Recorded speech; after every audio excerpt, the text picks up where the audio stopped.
Hello and welcome back. नमस्कार। तो क्या हाल चाल। आज हम लोग अगले 15-20 मिनट में डिस्कस करने वाले हैं इलेक्ट्रिक चार्जेस इन फील्ड की समरी, पॉइंट्स टू पॉन्डर और कुछ मेरे नोट्स के फर्रे। तो आइए बिल्कुल शांति से एक एक पॉइंट, एक एक लाइन, एक एक दो शब्दों के बीच में क्या छुपा हुआ है, लाइन का क्या अर्थ निकल रहा है, जिसको हम लोग कई बार अनर्थ कर देते हैं, ये सारी चीजों पे हम थॉट देंगे। तो पहला पॉइंट आपके सामने समरी का आ रहा है, वो बोलता है electric and magnetic forces determine the properties of atoms, molecules and bulk matter. जो कि बहुत ही ऑब्वियस सी बात है, बहुत ज्यादा चर्चा की जरूरत नहीं है, क्योंकि हाँ, हमें पता है कि किसी भी एटम, मॉलिक्यूल या मैटर की बात करो, बल्क मैटर की, तो हम लोग उसकी प्रॉपर्टीज डिफाइन करते हैं उस पर लगने वाले या उसके द्वारा लगने वाले इलेक्ट्रिक और मैग्नेटिक फोर्सेस से। दूसरी बात, from simple experiment on frictional electricity one can say that like charges repel unlike attract by convention the charge on glass rod rubbed with silk is positive, that on the plastic rod rubbed with fur is negative. तो ये directly याद रखने वाली बात है कि किसके द्वारा कन्वेंशन है। ये बोल रहा है कि भाई charges on the glass rod rubbed with silk is positive, अच्छी बात है, इसको मैंने अंडरलाइन कर दिया। Plastic rod rubbed with fur is negative, याद रखना, कई बार न्यूमेरिकल्स में काम आ जाता है। और like charges repel unlike charges attract, बहुत ही ऑब्वियस सी बात है। चलिए, कंडक्टर, अब ये इंटरेस्टिंग बात है। कंडक्टर क्या होता है? जो कंडक्ट करता है भैया, क्या कंडक्ट कर रहा है? हम बात कर रहे हैं इलेक्ट्रिसिटी की, तो इलेक्ट्रिसिटी का कंडक्टर, जो इलेक्ट्रिसिटी कंडक्ट करता है वो कहलाएगा कंडक्टर। तो हमने कह दिया भैया ये अलाउ करेगा इलेक्ट्रिक चार्ज के फ्लो को। अब मेटल की अगर बात करें तो मेटल में वो इलेक्ट्रिक चार्ज होते हैं इलेक्ट्रॉन्स, और अगर हम बात करें इलेक्ट्रोलाइट की, तो इलेक्ट्रोलाइट में वो होते हैं positive as well as negative ions. अब बात करते हैं तीन बेसिक प्रॉपर्टीज चार्ज की। तीन फंडामेंटल प्रॉपर्टी होती है, क्वांटाइजेशन, एडिटिविटी और कंजर्वेशन। क्वांटाइजेशन सिंपली क्या होता है? टोटल चार्ज जो आपको मिलेगा संसार में वो इंटीग्रल मल्टीपल होने वाला है ई का। स्मॉल ई क्या बला है?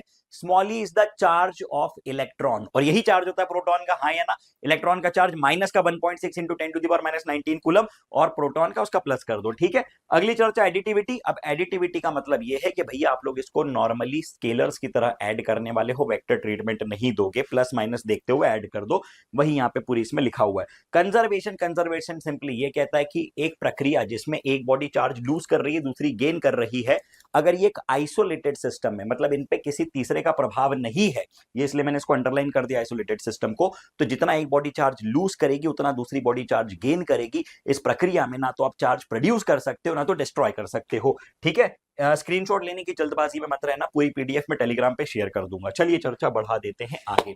अब देखिए अगली बात आपके सामने आ रही है कूलम्स लॉ। कूलम्स लॉ कब काम आता है? जब दो पॉइंट चार्जेस के बीच का आप फोर्स निकालना चाहो। अब यहां पे पहली बात मैंने ये लिख दी कि F12 यानी force on one due to two is equal and opposite to the force on two due to one. मतलब अगर ये दो चार्जेस हैं, जितना एक दूसरे पे फोर्स लगाएगा उतना दूसरा पहले पे लगाएगा। फोर्स कितना होता है? 1/4πε0, जिसको हम लोग K कहते हैं, Q1 Q2 divided bye R square. ये इसका मैग्नीट्यूड है। डायरेक्शन निकालने के लिए यूनिट वेक्टर मल्टीप्लाई करना पड़ेगा। यूनिट वेक्टर क्या होता है? Vector divided bye its own magnitude. अब यदि आप इसके वेक्टर फॉर्म की बात करो तो आपको आर वेक्टर लिखना पड़ेगा, और बच्चे यही गलती करते हैं। इस पे एक सेकंड के लिए थम जाना और ध्यान से देख लेना। Force on one due to two के Q1 Q2 divided by R cube. Cube कैसे आ गया? हमने आर कैप को लिख दिया R divided by magnitude of R, तो स्क्वायर इनटू ये क्यूब बन गया। और ये जो आर वेक्टर है, अगर मैं 1 2 लिख रहा हूं तो मैं R1 माइनस R2 करूंगा, खेल खत्म। इतना याद रखो, ठीक है। यदि आप दो चार्जेस को उठा के किसी मीडियम में डाल दो, पानी में डाल दो, तेल में डाल दो, अल्कोहल में डाल दो, तो क्या होगा भैया? फोर्स चेंज हो जाएगा। मीडियम की परमिटिविटी आपको लेनी पड़ेगी, और रिलेशन होता है ये permittivity relative is permittivity of medium divided by permittivity of air. तो यहां से आप मीडियम में लगने वाले फोर्स को कैलकुलेट कर सकते हो। बहुत बढ़िया, ठीक है। के की वैल्यू लिखी हुई है 9 इंटू 10⁻⁹, एप्सिलॉन नॉट की वैल्यू 8.85 इंटू 10⁻12। ओके, एक कंपैरिजन दिया है electrostatic is to gravitational force, और इसकी वैल्यू होती है 10⁻39 के टर्म्स में। तो आप सोच सकते हो कि ये इलेक्ट्रिक फोर्स कितना मैग्नीट्यूड में भयंकर है as compare to gravitational force. आइए चर्चा बढ़ा देते हैं आगे। अब देखिए भाई, सुपरपोजिशन। सुपरपोजिशन ये कहती है कि एक चार्ज पे दूसरे चार्ज के कारण अगर एक प्रभाव लग रहा है, चाहे वो अट्रैक्टिव फोर्स, रिपल्सिव फोर्स है, आपने तीसरा, चौथा, पांचवा, छठा, सातवां, आठवां, 10 15 चार्जेस और रख दिए, स्टिल इस चार्ज पे पहले वाले के कारण जो फोर्स लग रहा था उतना लगेगा, हाँ, लेकिन अब बाकी सबके कारण भी लगेगा। एक एक शब्द पे ध्यान देना है। तो हमने कह दिया कि नेट फोर्स जो होता है वो वेक्टर सम होता है सभी इंडिविजुअल फोर्सेस का, और ये सेम टू सेम बात इलेक्ट्रिक फील्ड के लिए भी एप्लीकेबल है।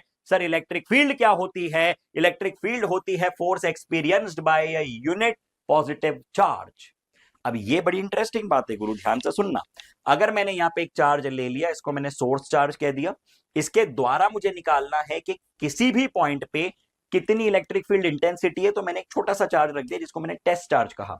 अब इस टेस्ट चार्ज के ऊपर जो फोर्स लगेगा बस वही इलेक्ट्रिक फील्ड की वैल्यू है उस पॉइंट पे, तो आपने लिख दिया this is nothing but the force experienced by unit charge k q divided by are square. Positive के लिए कन्वेंशन रेडियली आउटवर्ड, नेगेटिव के लिए कन्वेंशन रेडियली इनवर्ड। ठीक है, अब इलेक्ट्रिक फील्ड की कुछ प्रॉपर्टीज यहां पे लिखी गई हैं।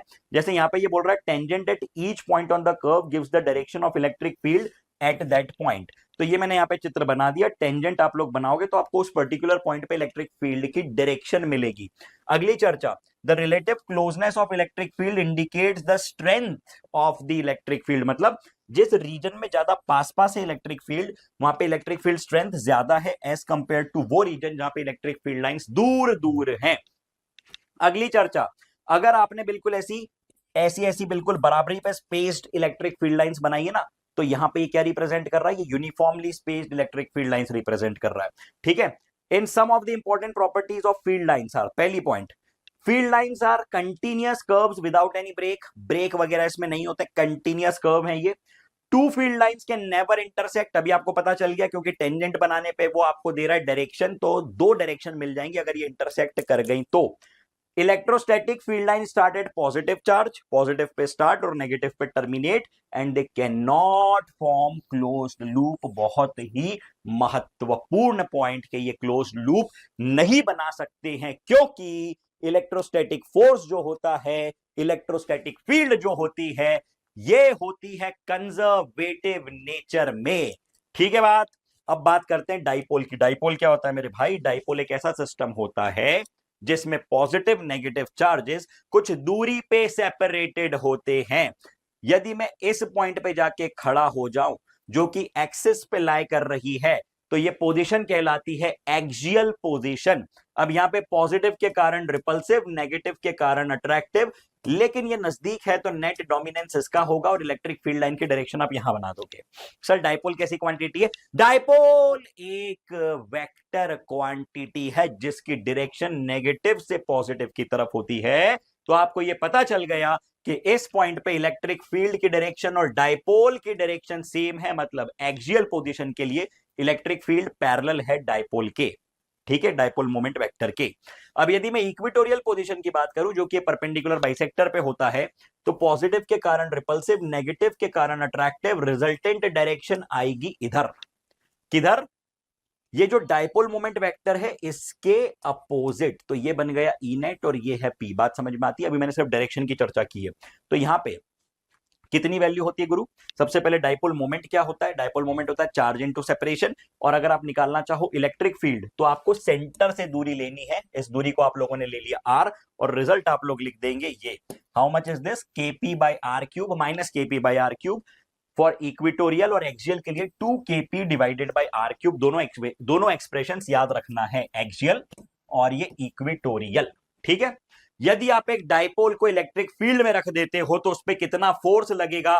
एक फोर्स आगे, एक फोर्स पीछे, नेट फोर्स इसका बन गया 0। और यदि आप इस पे लगने वाले टॉर्क की चर्चा करो तो नेट टॉर्क बन जाएगा टाउ बराबर P क्रॉस E। फिर से मैं कह रहा हूं स्क्रीनशॉट लेने की जल्दबाजी में मत रहना, क्योंकि ये पूरी पीडीएफ में आपके साथ शेयर कर दूंगा। तीसरा पॉइंट आ रहा है फ्लक्स का। फ्लक्स होता है फाई बराबर ई डॉट एस। ठीक है, डॉट प्रोडक्ट है, E electric field, S area. Closed surface की बात करो तो ये बन जाएगा integral of E dot d S.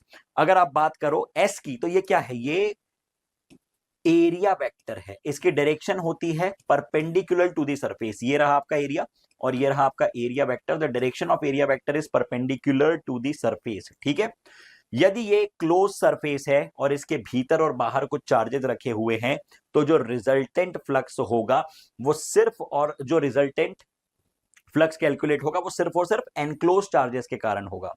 बाहर वाले के कारण जितनी फील्ड लाइन एंटर होंगी उतनी फील्ड लाइन लीव कर जाएंगी, तो बाहर रखे हुए चार्ज के कारण क्लोज्ड बॉडी पे नेट फ्लक्स 0 है। ठीक, और यहीं से स्थापना हो रही है हमारे गॉसेस लॉ के प्रिंसिपल की, जो कहता है फाई बराबर integral E dot DS close surface के लिए। ई जो है ये सभी चार्जेस के कारण इलेक्ट्रिक फील्ड है, और क्यू इन जो है ये सिर्फ और सिर्फ एनक्लोज्ड चार्ज है। ये बात ध्यान रखना है, ठीक है। तो यहां पे आपने गॉसेस लॉ बता दिया भाई, the flux of electric field through any closed surface is 1/ε0 times of the total charge when the source distributed has simple symmetry। जब सिंपल सिमेट्री आप लेके चलोगे तो कैलकुलेशन आपके आसान हो जाएंगे। एक बात ध्यान देना, ऐसा नहीं कि गॉसेस लॉ सिर्फ सिमेट्री के लिए वैलिड है, हर जगह वैलिड है, हर जगह। एनसीईआरटी में साफ साफ लिखा है कि for simple symmetry the situations become very easy to calculate. ये बात बोल रहा है वो कि अगर आप लोग एक इनफाइनाइट वायर की बात करोगे तो गॉसियन सरफेस आपने ये ले ली, सर यही क्यों ले ली, हम तो यहाँ पे ट्रायंगल भी ले सकते थे, हम तो यहाँ पे मतलब कुछ और भी ले सकते थे, क्यूब भी ले सकते थे, क्यूबॉइड भी ले सकते थे। लेकिन इस सिमेट्री में कैलकुलेशन आसान हो रहे हैं, और इसलिए आप लोगों ने बस लगा दिया ई डॉट डीएस, डीएस में कर्व सरफेस एरिया ले लिया और रिजल्ट आ गया 2k लैम्डा बाई आर। हाँ या ना। सिमिलरली अगर आप लोग एक थिन इनफाइनाइट शीट की बात करोगे तो ये देख लो भाई जरा, ये क्या बना दिया आपने, एक सिमेट्री बना दी और नेट आप लोगों ने डायरेक्शन बता दी, कितना आता है इसमें, सिग्मा डिवाइडेड बाय 2ε0। चलो बहुत बढ़िया। अगर मैं बात करूं हॉलो स्फीयर की, तो हॉलो स्फीयर के अंदर कोई नेट चार्ज नहीं रह सकता, क्योंकि अगर ये पॉजिटिव चार्ज है तो नेगेटिव यहां पे इंड्यूस होगा। नेट चार्ज अंदर 0, पूरा का पूरा चार्ज आपको सरफेस पे मिलेगा, तो अंदर इलेक्ट्रिक फील्ड 0, और बाहर अगर आप एक बार निकल गए तो फिर तो आप इसको एक पॉइंट चार्ज की तरह ट्रीट करोगे, inversely proportional to r²। Simple सी बात है। तो यहां पे आपने बता दिया ये रिजल्ट जो मैंने चित्र में रिप्रेजेंट किया है, ठीक है। फिजिकल क्वांटिटी अगर आप बात करो, वेक्टर एरिया एलिमेंट, ये आपने डेल्टा एस से रिप्रेजेंट किया गया एनसीईआरटी में, ठीक है। डायमेंशंस एरिया इसलिए L², यूनिट मीटर स्क्वायर, ठीक है। Electric field E, electric field क्या होती है, फोर्स अपॉन चार्ज, डायमेंशन बता सकते हो। Flux phi, dipole moment P। Important है कन्वेंशन है ना, हल्के में मत लेना। चार्ज डेंसिटी में linear charge density, charge acting per unit length, कितने लेंथ में कितना चार्ज है, coulomb per metre, charge acting per unit area, per unit volume, coulomb per metre square, coulomb per metre cube, ठीक है भाई साहब। चलिए तो चर्चा बढ़ाते हैं आगे पॉइंट्स टू पॉन्डर की तरफ। सर कितना टाइम हुआ इसमें भी, 12 मिनट, ठीक है। चलिए 2-5 मिनट में खत्म करूंगा, 15 मिनट में मैंने बोला था पूरा डिस्कशन करवाऊंगा। देखिए पॉइंट्स टू पॉन्डर, अब ये क्या इंटरेस्टिंग बात है, ये बोल रहा है you might wonder why the protons all carrying positive charge are compactly residing inside the nucleus. सारे के सारे प्रोटॉन्स कैसे भरे पड़े न्यूक्लियस के भीतर भाई, why do they do not fly away? You will learn that there is a third kind of fundamental force which is very strong force, और ये न्यूक्लियर फोर्स होता है जिसको कि आगे जाके हम लोग पढ़ेंगे, इस वजह से ये टिका होता है, लेकिन ये बहुत शॉर्ट रेंजिंग होता है। ये सारी चर्चा हम लोग न्यूक्लियस चैप्टर में करने वाले हैं। Coulomb force and gravitational force follow the inverse square law, दोनों इनवर्स स्क्वायर लॉ फॉलो करते हैं, इनवर्सली प्रोपोर्शनल टू r²। लेकिन ग्रेविटेशनल फोर्स सिर्फ और सिर्फ अट्रैक्टिव होता है, electrostatic force attractive as well as repulsive दोनों हो सकते हैं, ठीक है। चलिए बहुत बढ़िया, अगली चर्चा, Coulomb force can have both the sign, बता दिया है। The constant of proportionality k in Coulomb's law is a matter of choice if the unit of charge is to be defined using the Coulomb's law in SI unit. However, what is defined is the unit of current via its magnetic effect Ampere's law, and the unit of charge is simply defined by 1 coulomb equal to 1 ampere second। ये क्या कह रहा है कि भाई ये जो constant of proportionality है ये सिर्फ matter of unit of charges है, कि आप क्या यूनिट लेके चल रहे हो उस पर डिपेंड कर रही है बात। अगर आप लोग चर्चा करना चाहते हो कि ये कहां से आया, हमको पता है कि देखो चार्ज फंडामेंटल क्वांटिटी है या करंट फंडामेंटल क्वांटिटी है, सोच के तो लगता है कि सर चार्ज ज्यादा फंडामेंटल है, लेकिन 7 फंडामेंटल क्वांटिटीज में किसको इंक्लूड किया गया है, करंट को। तो यहां से ये डेफिनेशन आपको दे रहा है चार्ज की, किस तरीके से, आप सोचो कितनी इंटरेस्टिंग बात है ये, और काफी अजीब बात भी है कि ज्यादा फंडामेंटल चार्ज है लेकिन हम चार्ज को करंट के टर्म्स में डिफाइन कर रहे हैं।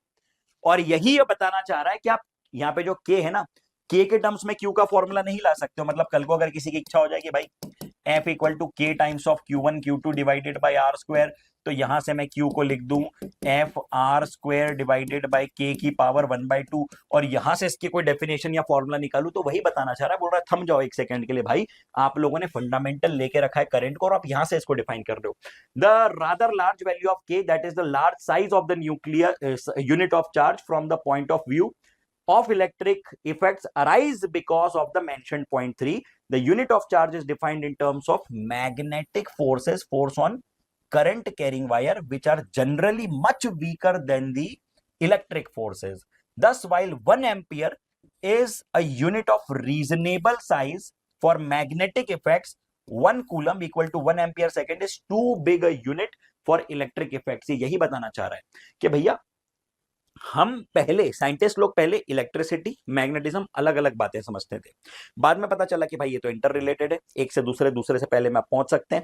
और ये बोल रहा है कि आप लोग चार्ज को डिफाइन कर रहे हैं करंट के टर्म्स में, और यहां पे एक एम्बिग्विटी आ रही है कि भैया अगर हम बात कर रहे हैं इलेक्ट्रोस्टैटिक्स के टर्म्स में तो हम जो यूनिट यूज कर रहे हैं, और जो हम मैग्नेटिज्म में बात कर रहे हैं, इन दोनों यूनिट्स में जैसे अगर हम बात करें 1 कूलम की, तो ये बोल रहा है while 1 ampere is a unit of reasonable size for magnetic effects, it is too big a unit for the electric effects. अगर आप 1 कूलम की बात कर रहे हैं तो मैग्नेटिक इफेक्ट में ये रीजनेबल है, लेकिन इलेक्ट्रिक इफेक्ट के लिए टू बिग है, बहुत ज्यादा बड़ी, इसलिए हम लोग माइक्रो कूलम वगैरह में बातें करते हैं। ठीक है, चलिए। Additive property of charge is not an obvious property. It is related to the fact that electric charge has no direction associated with it. That is, charge is scalar. Scalar addition हमने किया था, plus minus में हम लोगों ने बस sign का ध्यान रखा और नॉर्मली ऐड किया।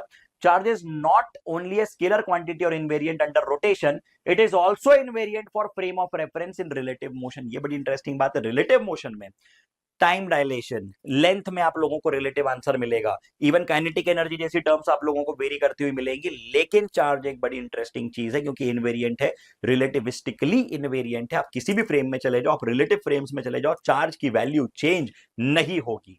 Conservation of total charge of an isolated system is a property independent of the scalar nature. Conservation scalar nature पे डिपेंड नहीं कर रही है, इंडिपेंडेंट है। Conservation refers to the invariance in time in a given frame, a quantity may be scalar but not conserved. ये बात हमको पता है कि क्वांटिटी स्केलर होते हुए भी जरूरी नहीं है कि कंजर्व हो, जैसे काइनेटिक एनर्जी लॉस होती है भाई, है ना, इनइलास्टिक कोलिजन में। On the other hand one can have conserved vector quantities, जैसे कि एंगुलर मोमेंटम, हमको पता है भैया एंगुलर मोमेंटम जो क्वांटिटी है एक्सियल वेक्टर, ये कंजर्व्ड होता है। ठीक है, आइसोलेटेड सिस्टम के लिए अगर आप लोग अपने प्लैनेट और सन की ही बात करो तो कंजर्व्ड है। Quantization of electric charge is basic unexplained law of nature. Interestingly, there is no analogous law of quantization of mass. मास के क्वांटाइजेशन को अभी तक एस्टेब्लिश नहीं कर पाए, क्योंकि हमें पता है कि मास एनर्जी के फॉर्म में जो है लिबरेट हो जाता है, delta M equals to E equal to delta M times of C square. ठीक है, चलिए, सुपरपोजिशन की बात हम लोग कर चुके हैं, ये 2-3 सिंपल से पॉइंट्स, इनको आप लोग एक बार रीड कीजिएगा। तो अब मुझको ये बताइए कि नेक्स्ट चैप्टर आप लोगों को कौन सा चाहिए summary and points to ponder में। चलिए, तो फिर मिलते हैं अगले चैप्टर में, तब तक के लिए okay bye, take care, thank you. Hello and welcome back, नमस्कार, मेरा नाम है क्षितिज कनिक और मैं फिजिक्स पढ़ाता हूं जेडब्ल्यू और नीट के लिए। हमने शुरू की है NCERT summary and points to ponder की सीरीज, जिसमें आज हमारा दूसरा लेक्चर है और आज हम डिस्कस करने वाले हैं इलेक्ट्रोस्टैटिक पोटेंशियल एंड कैपेसिटेंस। तो वन बाय वन कुछ ऐसी बातें, कुछ ऐसी लाइंस, कुछ ऐसे वर्ड्स, कुछ ऐसे सेंटेंसेस आएंगे जो कॉमनली हम मिस इंटरप्रेट करते हैं। एक एक शब्द हम ध्यान से पढ़ने वाले हैं, उसके पीछे क्या सार छुपा है, उसके पीछे क्या कॉन्सेप्ट है, उस पर हम चर्चा करेंगे। यहां से आपके स्टेटमेंट बेस्ड और असर्शन रीजन क्वेश्चन डेवलप होते हैं। बहुत कमाल की लाइन से मैंने एक बार फिर जब पढ़ी ये सारी चीजें, तो I am my self amazed कि यार इतने कम शब्दों में इतनी सारी बातें एनसीईआरटी ने कैसे लिखी हुई है। तो आइए शुरुआत करते हैं इस बेहतरीन सीरीज की। सबसे पहले बात शुरू होगी इलेक्ट्रोस्टैटिक फोर्स की नेचर की, किस प्रकार का नेचर होता है इसका। ये कंजर्वेटिव फोर्स होता है। यदि मैं आपसे पूछूं कंजर्वेटिव क्या होता है, तो कंजर्वेटिव फोर्स के बारे में कुछ महत्वपूर्ण बातें दिमाग में डाल लेना जरूरी है। ये एक ऐसा फोर्स होता है जिसका वर्क डन इंडिपेंडेंट होता है पाथ के, मतलब ये सिर्फ इनिशियल और फाइनल पॉइंट पे डिपेंड करेगा। मैं क्या रास्ता ले रहा हूं बेटा, उस पर डिपेंड नहीं करेगा। बहुत बढ़िया। Work done in closed path is zero, मतलब अगर मैं एक बॉडी को शुरू करके घुमा फिरा के वापस सेम पॉइंट पर ले आता हूं तो उसका नेट वर्क डन हो जाएगा जीरो। अगली चर्चा, यदि हम बात करें relation between potential energy field and the force, तो वो होता है एफ इक्वल टू माइनस का D you by D are. ध्यान रखना ये एक्सप्रेशन। एग्जांपल्स बताइए सर इसके, electrostatic force, spring force, gravitational force etcetera. अब देखिए पहले पॉइंट में यही चर्चा कर रहा था, यहां से चर्चा आती है वर्क डन की कि सर वर्क डन कितना होता है। वर्क डन का expression Q times of delta भी, ध्यान रखना, ठीक है। Potential at a point is the work done per unit charge. अब यहां से एक नया कॉन्सेप्ट इंट्रोड्यूस हो रहा है पोटेंशियल। पोटेंशियल क्या होता है, किसी चार्ज को इन्फिनिटी से किसी दूसरे चार्ज के प्रभाव में धीरे धीरे धीरे धीरे धीरे धीरे धीरे लाके रखना है।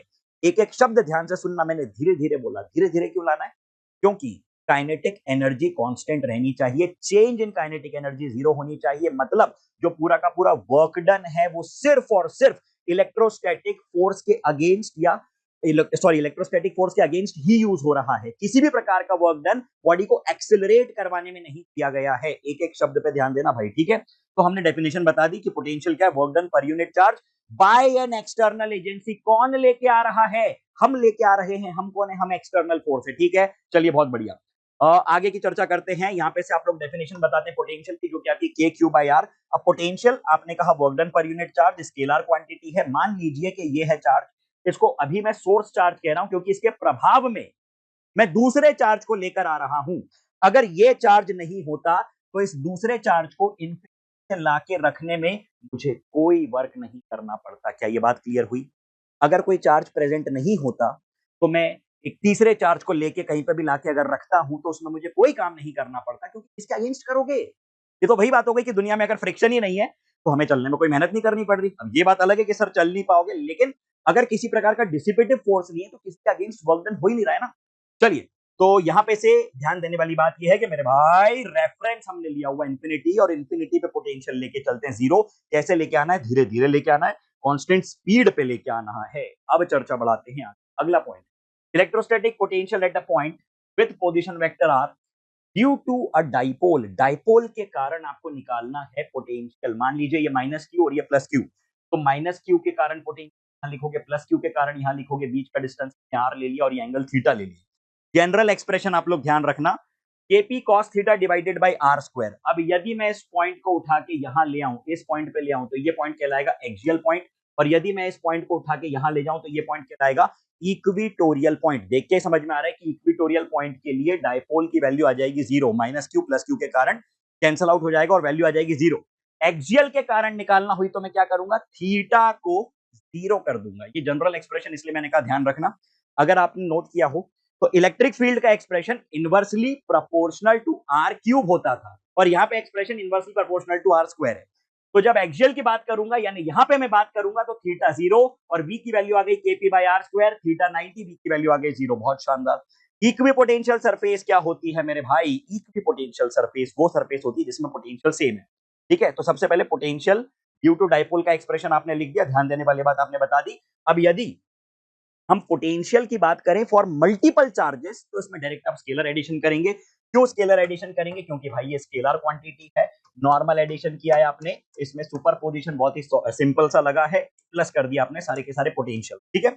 इक्वी पोटेंशियल सरफेस वो सरफेस है जिसमें पोटेंशियल कांस्टेंट होने वाला है थ्रू आउट द सरफेस, यानी एक पॉइंट से दूसरे पॉइंट तक जाने में आप सोच चुके होंगे कोई वर्क नहीं करना पड़ेगा, क्योंकि वर्क डन क्या होता है? क्यू डेल्टा वी, और पोटेंशियल कांस्टेंट है। तो इक्वी पोटेंशियल सरफेस पे घूमने में कोई काम नहीं करना पड़ेगा। अगली चर्चा, अगर ये इक्वी पोटेंशियल सरफेस है तो ये इलेक्ट्रिक, अगर ये इक्वी पोटेंशियल सरफेस है तो ये इलेक्ट्रिक, देख रहे हो आप? मतलब इलेक्ट्रिक फील्ड हमेशा कैसी रहने वाली है? इक्वी पोटेंशियल सरफेस के परपेंडिकुलर रहने वाली है। अगर इक्वी पोटेंशियल सरफेस के परपेंडिकुलर इलेक्ट्रिक फील्ड है तो integral of E dot D are, जो कि डेल्टा भी होता है, वो आएगा जीरो। पोटेंशियल सेम है, ये रिलेशन याद रखना है, DV equal to minus integral of E dot D R, और ई को आप लिखते हैं minus of DV by D R. X direction की फील्ड निकालनी है तो डीवी बाई डी एक्स करेंगे, वाई की निकालनी है तो डीवी बाई डी वाई करेंगे। अब एक बात और सुन लीजिए, एक बात और सुन लीजिए, along the direction of electric field बहुत ही महत्वपूर्ण रिलेशन है। Along the direction of electric field the value of potential decreases. मैं स्टेटमेंट रिपीट कर रहा हूं क्योंकि बहुत बहुत बहुत काम का स्टेटमेंट है।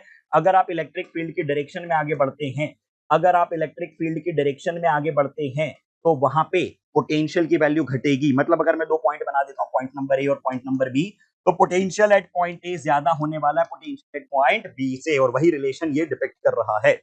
चर्चा बढ़ा देते हैं आगे। अगला स्टेटमेंट आपके सामने है, potential energy stored in a system. यदि मैं बात करूं, एक चार्ज रखा हुआ है, दूसरे चार्ज को मैं इंफिनिटी से धीरे धीरे धीरे धीरे धीरे धीरे धीरे धीरे धीरे धीरे धीरे लाके कहीं आता हूं, तो आपको नहीं लगता कि ये बिल्कुल एक कंप्रेस्ड स्प्रिंग जैसा सिस्टम है, क्योंकि दूर जाना चाहिए लेकिन हम लोग इसको दबा दबा के पास ला रहे हैं। मान लीजिए दो पॉजिटिव चार्जेस उनको आपने टिका के रखा हुआ है।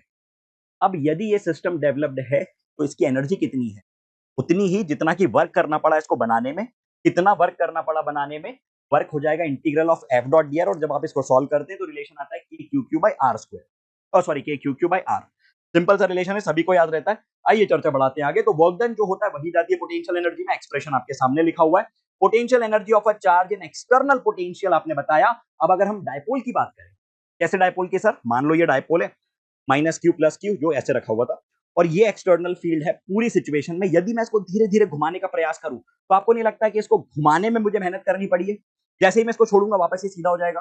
तो कितना वर्क करना पड़ा है? इतना वर्क करना पड़ा है minus of PE cos theta, ये जनरल एक्सप्रेशन है, PE cos theta 2 minus cos theta 1, और जो वर्क डन हम करते हैं वही पोटेंशियल एनर्जी में स्टोर होता है। इसका टॉर्क कितना होता है? दिस इज पी क्रॉस ई।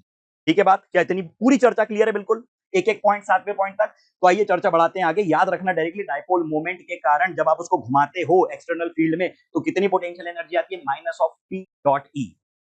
अब ये एक्सप्रेशन देखो, sigma divided by epsilon not. आपके दिमाग में तुरंत एक बात आएगी कि सर अभी तो हमने लास्ट चैप्टर में जो इलेक्ट्रिक फील्ड थी कंडक्टर के कारण, थिन शीट के कारण, वो पड़ी थी सिग्मा बाय 2 एप्सिलॉन नॉट। ये 2 कहां चला गया? हम बात कर रहे हैं थिक कंडक्टर की, ध्यान रखना, हम बात कर रहे हैं थिक शीट की। मतलब ये रिजल्ट वैलिड है एक थिक शीट के लिए या तो एक चार्ज्ड कंडक्टर के लिए, जो कि कुछ ऐसा दिख सकता है। अब इसमें अंतर क्या आ गया? इसमें अंतर ये आ गया कि पहले थिन शीट के लिए आप जो गॉसियन सरफेस लेते थे उसमें 2 सरफेसेस होती थी, दोनों तरफ से इलेक्ट्रिक फील्ड निकलती थी। अब यदि आपने ध्यान दिया हो तो सिर्फ एक ही सरफेस है और सिर्फ यहीं से इलेक्ट्रिक फील्ड निकल रही है, तो इसलिए 2 का फैक्टर हट गया और रिजल्ट है simply sigma by epsilon not. बहुत बढ़िया। अब चर्चा करते हैं कैपेसिटर की। अभी तक हमने बात करी चार्ज की, पोटेंशियल की, इलेक्ट्रिक फील्ड की, बैटरी की। अब हम चर्चा कर रहे हैं एक ऐसी डिवाइस की जो थोड़ा सा अलग है, जो आपको एनर्जी देगा आपकी विल पे, जब आपको चाहिए तब वो ढेर सारी एनर्जी दे देगा। सर बैटरी भी तो यही करती है? नहीं, बैटरी कांस्टेंट रेट पे देती है। यही डिफरेंस है कैपेसिटर में और बैटरी में। तो कैपेसिटर एक ऐसा सिस्टम है जिसमें एनर्जी इलेक्ट्रिक फील्ड के फॉर्म में कंफाइंड स्पेस में स्टोर्ड होती है और आपको जब चाहिए तभी आपको एनर्जी दे सकता है। तो एक्सप्रेशन सी डिपेंड करता है क्यू और वी पे। ये देख के ऐसा लग रहा है, लेकिन इंटरेस्टिंग बात ये है ये क्यू और वी दोनों के इंडिपेंडेंट है। ये किस किस पे डिपेंड करता है अगले पॉइंट में मैं इसी पे आ रहा हूं। ठीक है, तो कैपेसिटर के आपने बारे में आपने बताया it's a system of two conductor separated by an insulator. Its capacitance is defined as C equal to Q by V, where Q and minus Q are the charges on both the conductors। अब यहां पे यदि हम एक system की बात करें जो कि कुछ पैरेलल प्लेट कैपेसिटर, हम लोगों ने पढ़ा, आपने भी पढ़ के रखा होगा भैया, ये पैरेलल प्लेट कैपेसिटर क्या होता है? ये एक ऐसा सिस्टम है जिसमें 2 प्लेट्स पे पॉजिटिव और नेगेटिव चार्जेस लगे हुए हैं और कुछ दूरी से ये सेपरेटेड है। मतलब आपने क्या किया, 2 प्लेट्स ले ली, उसको बैटरी से कनेक्ट किया, तो एक तरफ उठ के चला गया पॉजिटिव चार्ज, एक तरफ उठ के चला गया पॉजिटिव चार्ज, दूसरी तरफ आ गया नेगेटिव चार्ज। अब चार्ज को यहां से यहां तक ले जाने में आपने जो वर्क किया है भैया, वही तो एनर्जी कन्फाइंड है उसमें, हाँ या ना? आपने सिंपली लिखा work done equal to Q delta V, और क्यू वी को आपने लिख दिया यहाँ पे V equal to ED, E को लिख दिया sigma divided by epsilon naught. 2 plates के बीच की इलेक्ट्रिक फील्ड, ध्यान से सुनो, बोर्ड में भी काम आएगा, नीट में, जेडब्ल्यू में, हर जगह काम आएंगे कॉन्सेप्ट। फिजिक्स से कॉमन कॉन्सेप्ट होते हैं, ऐसा नहीं होता कि भैया नीट की अलग तैयारी हो रही है, जेडब्ल्यू की अलग हो रही है, बोर्ड की हो रही है। ध्यान से पढ़ोगे हर जगह अच्छे नंबर आएंगे। तो यहाँ पे बीच में जब आप निकालोगे इसके कारण सिग्मा बाय 2 एप्सिलॉन नॉट, इसके कारण सिग्मा बाय 2 एप्सिलॉन नॉट, तो नेट आ गया सिग्मा बाय एप्सिलॉन नॉट, और यहाँ से एक्सप्रेशन आ रहा है Q इक्वल टू CV, यानी C कितना आ चुका है? Epsilon naught A by D। Epsilon naught A by D is the capacitance of a parallel plate capacitor. अच्छा, मतलब ये किस किस पे डिपेंड कर रहा है? ये डिपेंड कर रहा है मीडियम पे, क्या मटेरियल मीडियम है दोनों प्लेट्स के बीच में। ये डिपेंड कर रहा है एरिया पे, ये डिपेंड कर रहा है दोनों प्लेट्स के बीच के सेपरेशन पे। ये 3 बातों पे डिपेंड कर रहा है। किस किस पे डिपेंड नहीं कर रहा है? चार्ज पे डिपेंड नहीं कर रहा है, और पोटेंशियल जो आपने अप्लाई किया है उस पर डिपेंड नहीं कर रहा है। महत्वपूर्ण बात है, ठीक है। यदि मैं मीडियम चेंज कर देता हूं तो ये परमिटिविटी किसकी आ जानी चाहिए? परमिटिविटी मीडियम की आ जानी चाहिए, और हमें पता है रिलेटिव परमिटिविटी होती है permittivity of medium divided by permittivity of air. तो यहां से मीडियम की परमिटिविटी लिख दोगे epsilon naught into epsilon R, यानी पूरे एक्सप्रेशन में एप्सिलॉन आर रिलेटिव परमिटिविटी, जिसको कि हम के से रिप्रेजेंट करते हैं, वो मल्टीप्लाई हो जाएगी। बोलो बात समझ में आती है क्या? एक एक कॉन्सेप्ट देखो, पूरी जितनी अभी तो समरी चल रही है, पॉइंट्स टू पॉइंटर में बहुत बढ़िया ब्रेनस्टॉर्म होगा आपका, ध्यान से सुनते चलना, बहुत प्यारी बातें, बहुत बेहतरीन बातें, और इतनी कंसाइज वे में रिवीजन, इतने कम समय में इतना कंटेंट, इतना क्लासी कंटेंट बहुत मुश्किल है इसको बनाने में, इसको डेवलप करने में, सब लिखने में, थॉट देने में समय लग रहा है। तो आप लोग इसकी इज्जत करें और बढ़िया तरीके से इसको रिवाइज करें, ठीक है। अब देखिए कॉम्बिनेशन की अगर मैं बात करूं, 2 कॉम्बिनेशन पॉसिबल है, सीरीज और पैरेलल, ठीक है। सीरीज में क्या होता है? चार्ज सेम रहता है। अगर मैंने सीरीज में कैपेसिटर्स को लगा दिया है तो भैया जितना एक में उतना दूसरे में उतना तीसरे में, सब में चार्ज सेम रहने वाला है। डिवाइड कौन होता है? पोटेंशियल डिवाइड होता है तो मैं directly V equal to V1 plus V2 plus V3 कर दूंगा, V equal to Q by C कर दूंगा और रिजल्ट आपका आएगा 1 upon C equal to 1 upon C1 plus 1 upon C2। Resistance के रिजल्टेंट का अपोजिट है ये सीरीज के लिए। अब अगर मैं बात करूं पैरेलल के लिए तो पैरेलल में पोटेंशियल सेम होता है, Q डिवाइड होता है और रिजल्ट आपका आता है कुछ इस प्रकार से। ये मैंने लिख दिया। आइए चर्चा बढ़ाते हैं आगे। अब यदि हम बात करें इलेक्ट्रो, यहां पे दो महत्वपूर्ण बातें और आ रही है और इन पे हर एग्जाम में सवाल पूछे जाते हैं। हर 1-2 साल के बाद इतने से हिस्से में से सवाल पूछे जाते हैं। ध्यान से देखना, यदि एक पैरेलल प्लेट कैपेसिटर है तो इसमें कितनी एनर्जी स्टोर्ड है। देखो, मान लो एक छोटे से चार्ज को आपने यहां से एक साइड से दूसरे साइड लेके गए तो वर्क कितना पड़ा, करना पड़ा dw, जो कि होता है v टाइम्स ऑफ dq। हाँ या ना। अब यहाँ पे v को आप लिख दोगे q बाई सी, c को आपने बाहर निकाल दिया और q को आपने इंटीग्रेट कर दिया तो रिलेशन आपके सामने आ गया q square divided by 2c। ये वर्क डन का एक्सप्रेशन आ चुका है। हाँ या ना। वर्क डन का एक्सप्रेशन आपने लिख दिया q square divided by 2c, है ना, हाफ cv स्क्वायर।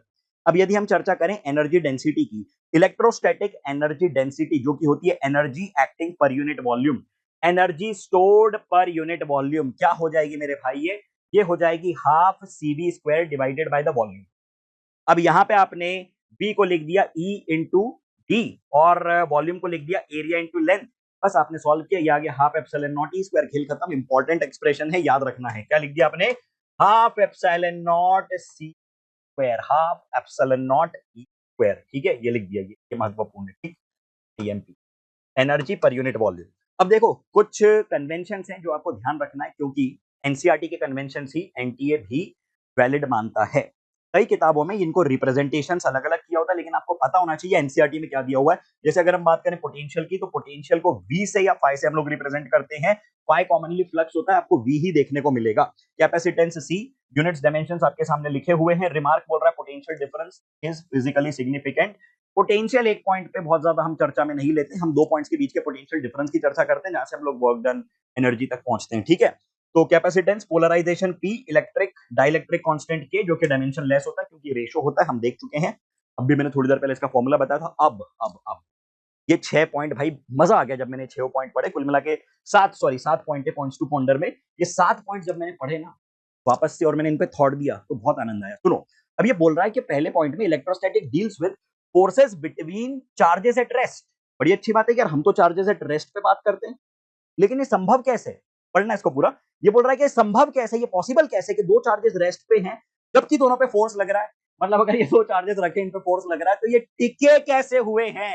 हम मान के चल रहे हैं कि टिके हुए, कोई एक ऐसा एक्सटर्नल फोर्स है जिसने इनको अभी बाउंड कर रखा है। बात खत्म, वही इसने बताया है। ठीक है, ये कोई अनस्पेसिफाइड फोर्स है जो उसको अपोज कर रहा है। A capacitor is so configured that it confines the electric field lines in a small region of space. Important. Thus, even though field may have considerable strength, the potential difference between the two conductors of capacitor is small. ये एक बहुत महत्वपूर्ण point है क्योंकि अगर ये दो plates हैं, इनके बीच में इलेक्ट्रिक फील्ड है, मैं इसको कैपेसिटर कह रहा हूं, है ना। लेकिन अगर एक कंडक्टर है नॉर्मल जिसको मैंने चार्ज दे दिया, सर इलेक्ट्रिक फील्ड तो इसमें भी है, ये रही, है ना, और चार्ज भी है, पोटेंशियल भी है। तो ये कैपेसिटर है क्या, सिर्फ एक कंडक्टर जो चार्ज रखा हुआ है, ये है, लेकिन ये नहीं है। ऐसा क्यों, क्योंकि हमें कन्फाइंड स्पेस चाहिए जहां पे प्लस माइनस चार्ज सेपरेटेड हो और इलेक्ट्रिक फील्ड एक गिवन रीजन में हो। अब ये एक कैपेसिटर बन गया। डिफरेंस समझना, ठीक है। मतलब कि पानी एक बाल्टी में जब तक रखा है तब तक उसकी कदर है, पानी तुमने सड़क पे फेंक दिया तो उसकी कोई वैल्यू नहीं है। 1 लीटर का पानी एक बोतल में रखा है, हाँ वो है, अभी तो उसको तुम यूज कर सकते हो, कहीं पे डाल सकते हो। लेकिन अगर वो पानी सड़क सड़क पे पड़ा हुआ है, कैसे यूज करोगे उसको, ठीक, पूछना पड़ेगा। तो देखिए चर्चा बढ़ाते आगे। Electric field is discontinuous across the surface of spherical shell, it is zero inside and sigma by epsilon naught outside. किसकी बात चल रही है भैया, स्फेरिकल शेल की बात चल रही है। बड़ी अच्छी बात है ना, शेल की बात चल रही है। सर शेल में तो थिन शेल लेते हैं तो सिग्मा बाय 2 एप्सिलॉन नॉट आना चाहिए। फिर से फंस गए तुम लोग, फिर से फंस गए। सुनना जरा, शेल ये होता है भैया, एकदम थिन शेल है, लेकिन इसकी जब आप अंदर की बात करोगे तो अंदर कोई फील्ड नहीं है। फिर से जब आप गॉसियन सरफेस लोगे तो वो केवल ऐसी आएगी, सिर्फ ऐसी आएगी गॉसियन सरफेस, और इलेक्ट्रिक फील्ड लाइंस इससे इस प्रकार से बाहर निकल रही होंगी। तो expression sigma by epsilon not है, सिग्मा बाय 2 एप्सिलॉन नॉट नहीं है। इसके लिए शेल के लिए अंदर जीरो, सरफेस पे बता दिया, और बाहर तो फिर आपको पता ही, q by are square, charge centre पे हम मान लेते हैं। ठीक है, torque P cross E on a dipole cause to oscillate it about electric field. अगर मैं इलेक्ट्रिक फील्ड में एक डाइपोल को घुमा के छोड़ देता हूं तो वो ऑसिलेट करने लगता है क्योंकि उस पर टॉर्क लगता है। वही बात यहाँ पे लिखी है, ये पढ़ना आप लोग। Potential due to a charge Q at its own location is not defined. अब ये वही बात है जो मैंने लेक्चर के शुरू में, अभी डिस्कशन के शुरू में करी थी, कि अगर एक चार्ज रखा हुआ है तो उसके खुद के कारण किसी पॉइंट पे पोटेंशियल डिफाइन करने का सेंस नहीं है। सेंस तब बनता है जब दो चार्जेस पिक्चर में आते हैं। एक चार्ज पे खुद के कारण कोई पोटेंशियल नहीं लग सकता, मतलब संसार में कोई चार्ज नहीं है, सिर्फ मैं अकेला चार्ज हूं। अब मैं यहां खड़ा रहा हूं, यहां खड़ा रहा हूं, यहां खड़ा रहा हूं, कोई फर्क नहीं पड़ रहा मेरे लिए, सारे पॉइंट बिल्कुल। फर्क कब पड़ेगा? जब किसी और का प्रभाव इस रीजन में आएगा। आई hope that you got the point. ठीक है, इसी से रिलेटेड अगला पॉइंट है, या पढ़ना। अब मैं आ रहा हूं एक और इंपॉर्टेंट पॉइंट पे। भाई यहां पे से तो इतना प्यारा लगा ना मुझे ये पॉइंट, इस पे से तो असर्शन रीजन बनना ही चाहिए। एक कैविटी, चार्ज कैविटी के अंदर रखा हुआ है। हमें पता है कि बाहर की एक्सटर्नल फील्ड का इस चार्ज पे कोई प्रभाव नहीं होता है, कोई इफेक्ट नहीं होता है, कोई इन्फ्लुएंस नहीं होता है एक्सटर्नल फील्ड का अंदर वाले चार्ज पे। और इसी को हम लोग कहते हैं शील्डिंग, इसको हम लोग कहते हैं शील्डिंग, है ना। लेकिन क्या रिवर्स बात सच है? नहीं, रिवर्स बात सच नहीं। मतलब अगर मैं बाहर जाके खड़ा हो जाऊं तो क्या मुझ पे इस चार्ज का कोई प्रभाव लगेगा? लगेगा, लगेगा। ये बड़ी इंटरेस्टिंग बात लगी मुझे, क्योंकि मतलब बहुत कॉमन बात है यार, सर इसमें कौन सी इतनी बड़ी बात होगी। लेकिन सोचो ना, यहाँ पे आपको घुमा सकता है, वो असर्शन रीजन में घुमा सकता है। तो no influence of external field on the charge inside a cavity, but electric field due to the charge inside cavity will have influence on the surrounding. ये स्टेटमेंट ध्यान रखना, रिवर्स करके सुनना, दो चार बार लिख लेना अपनी नोट, ठीक है। तो चलो भाई, आज मैंने दूसरा लेक्चर भी रिकॉर्ड कर दिया इलेक्ट्रोस्टैटिक पोटेंशियल कैपेसिटेंस का, और ये सीरीज मैं पूरी करूंगा, मैं कमिट कर रहा हूं। और मैं अब दिन में 2 से 3 लेक्चर, 2 से 3 वीडियो इस सीरीज के आपको दूंगा। अगला अगर आपको कोई सा जल्दी चाहिए तो मुझे बता देना, वरना मैं करंट इलेक्ट्रिसिटी आज या कल लेके आ जाऊंगा। चलिए, थैंक यू, जय हिंद, जय Bharat. Hello and welcome back, नमस्कार। तो ये है NCERT summary in points to ponder series. Playlist बन चुकी है, शुरुआत के 2 वीडियोस जा चुके हैं, अगर आपने अभी तक नहीं देखे तो देख लीजिए। Electric charges and field, potential and capacitance, और आज हम लोग डिस्कस करने वाले हैं करंट इलेक्ट्रिसिटी। तो बहुत ही बेहतरीन सीरीज ये है, क्योंकि जब मैंने ये पूरी समरी पॉइंट्स टू पॉन्डर पढ़ने शुरू किए, तब मुझे इतनी बार मैंने पढ़ा, कई सालों से पढ़ता रहा हूं, लेकिन जब भी पढ़ता हूं कहीं ना कहीं 2 लाइन्स ऐसी मिल ही जाती हैं जिसमें लगता है कि यार ये अभी तक नहीं सोचा गया। इस तरह से भी स्टेटमेंट को फॉर्म किया जा सकता है, इस तरीके से असर्शन रीजन बनाए जा सकते हैं। तो ये जो पूरी सीरीज है, ये आपके assertion reason, conceptual questions, theoretical questions और स्टेटमेंट बेस्ड क्वेश्चंस का रामबाण इलाज है। बढ़िया तरीके से फॉलो करना है इसको। शुरुआत करते हैं हम लोग करंट इलेक्ट्रिसिटी की। सबसे पहले ये बता रहा है, current through a given area of a conductor is the net charge passing per unit time through the area. इसमें कोई दिक्कत नहीं होनी चाहिए, बेसिक डेफिनेशन है। कि यदि हम बात करें कंडक्टर की, भाई साहब कंडक्टर में क्या होता है? कंडक्टर में इलेक्ट्रॉन्स होते हैं जो क्या कर रहे होते हैं, जो भगदड़ कर रहे होते हैं, रैंडम कर रहे होते हैं। कब तक? जब तक के उनको कोई एक्सटर्नल सोर्स ना मिले। और वो एक्सटर्नल सोर्स क्या है? वो है बैटरी। जैसे ही आपने बैटरी लगाई तो एक टर्मिनल बन जाता है पॉजिटिव, दूसरा बन जाता है नेगेटिव, इसके बीच स्टैब्लिश हो जाती है एक इलेक्ट्रिक फील्ड। और ये इलेक्ट्रिक फील्ड इन इलेक्ट्रॉन्स को अपनी दिशा में खींचती है, जिस कारण सभी इलेक्ट्रॉन्स एक पर्टिकुलर डायरेक्शन में भागना शुरू हो जाते हैं, सभी इलेक्ट्रॉन्स एक पर्टिकुलर डायरेक्शन में चलना शुरू हो जाते हैं।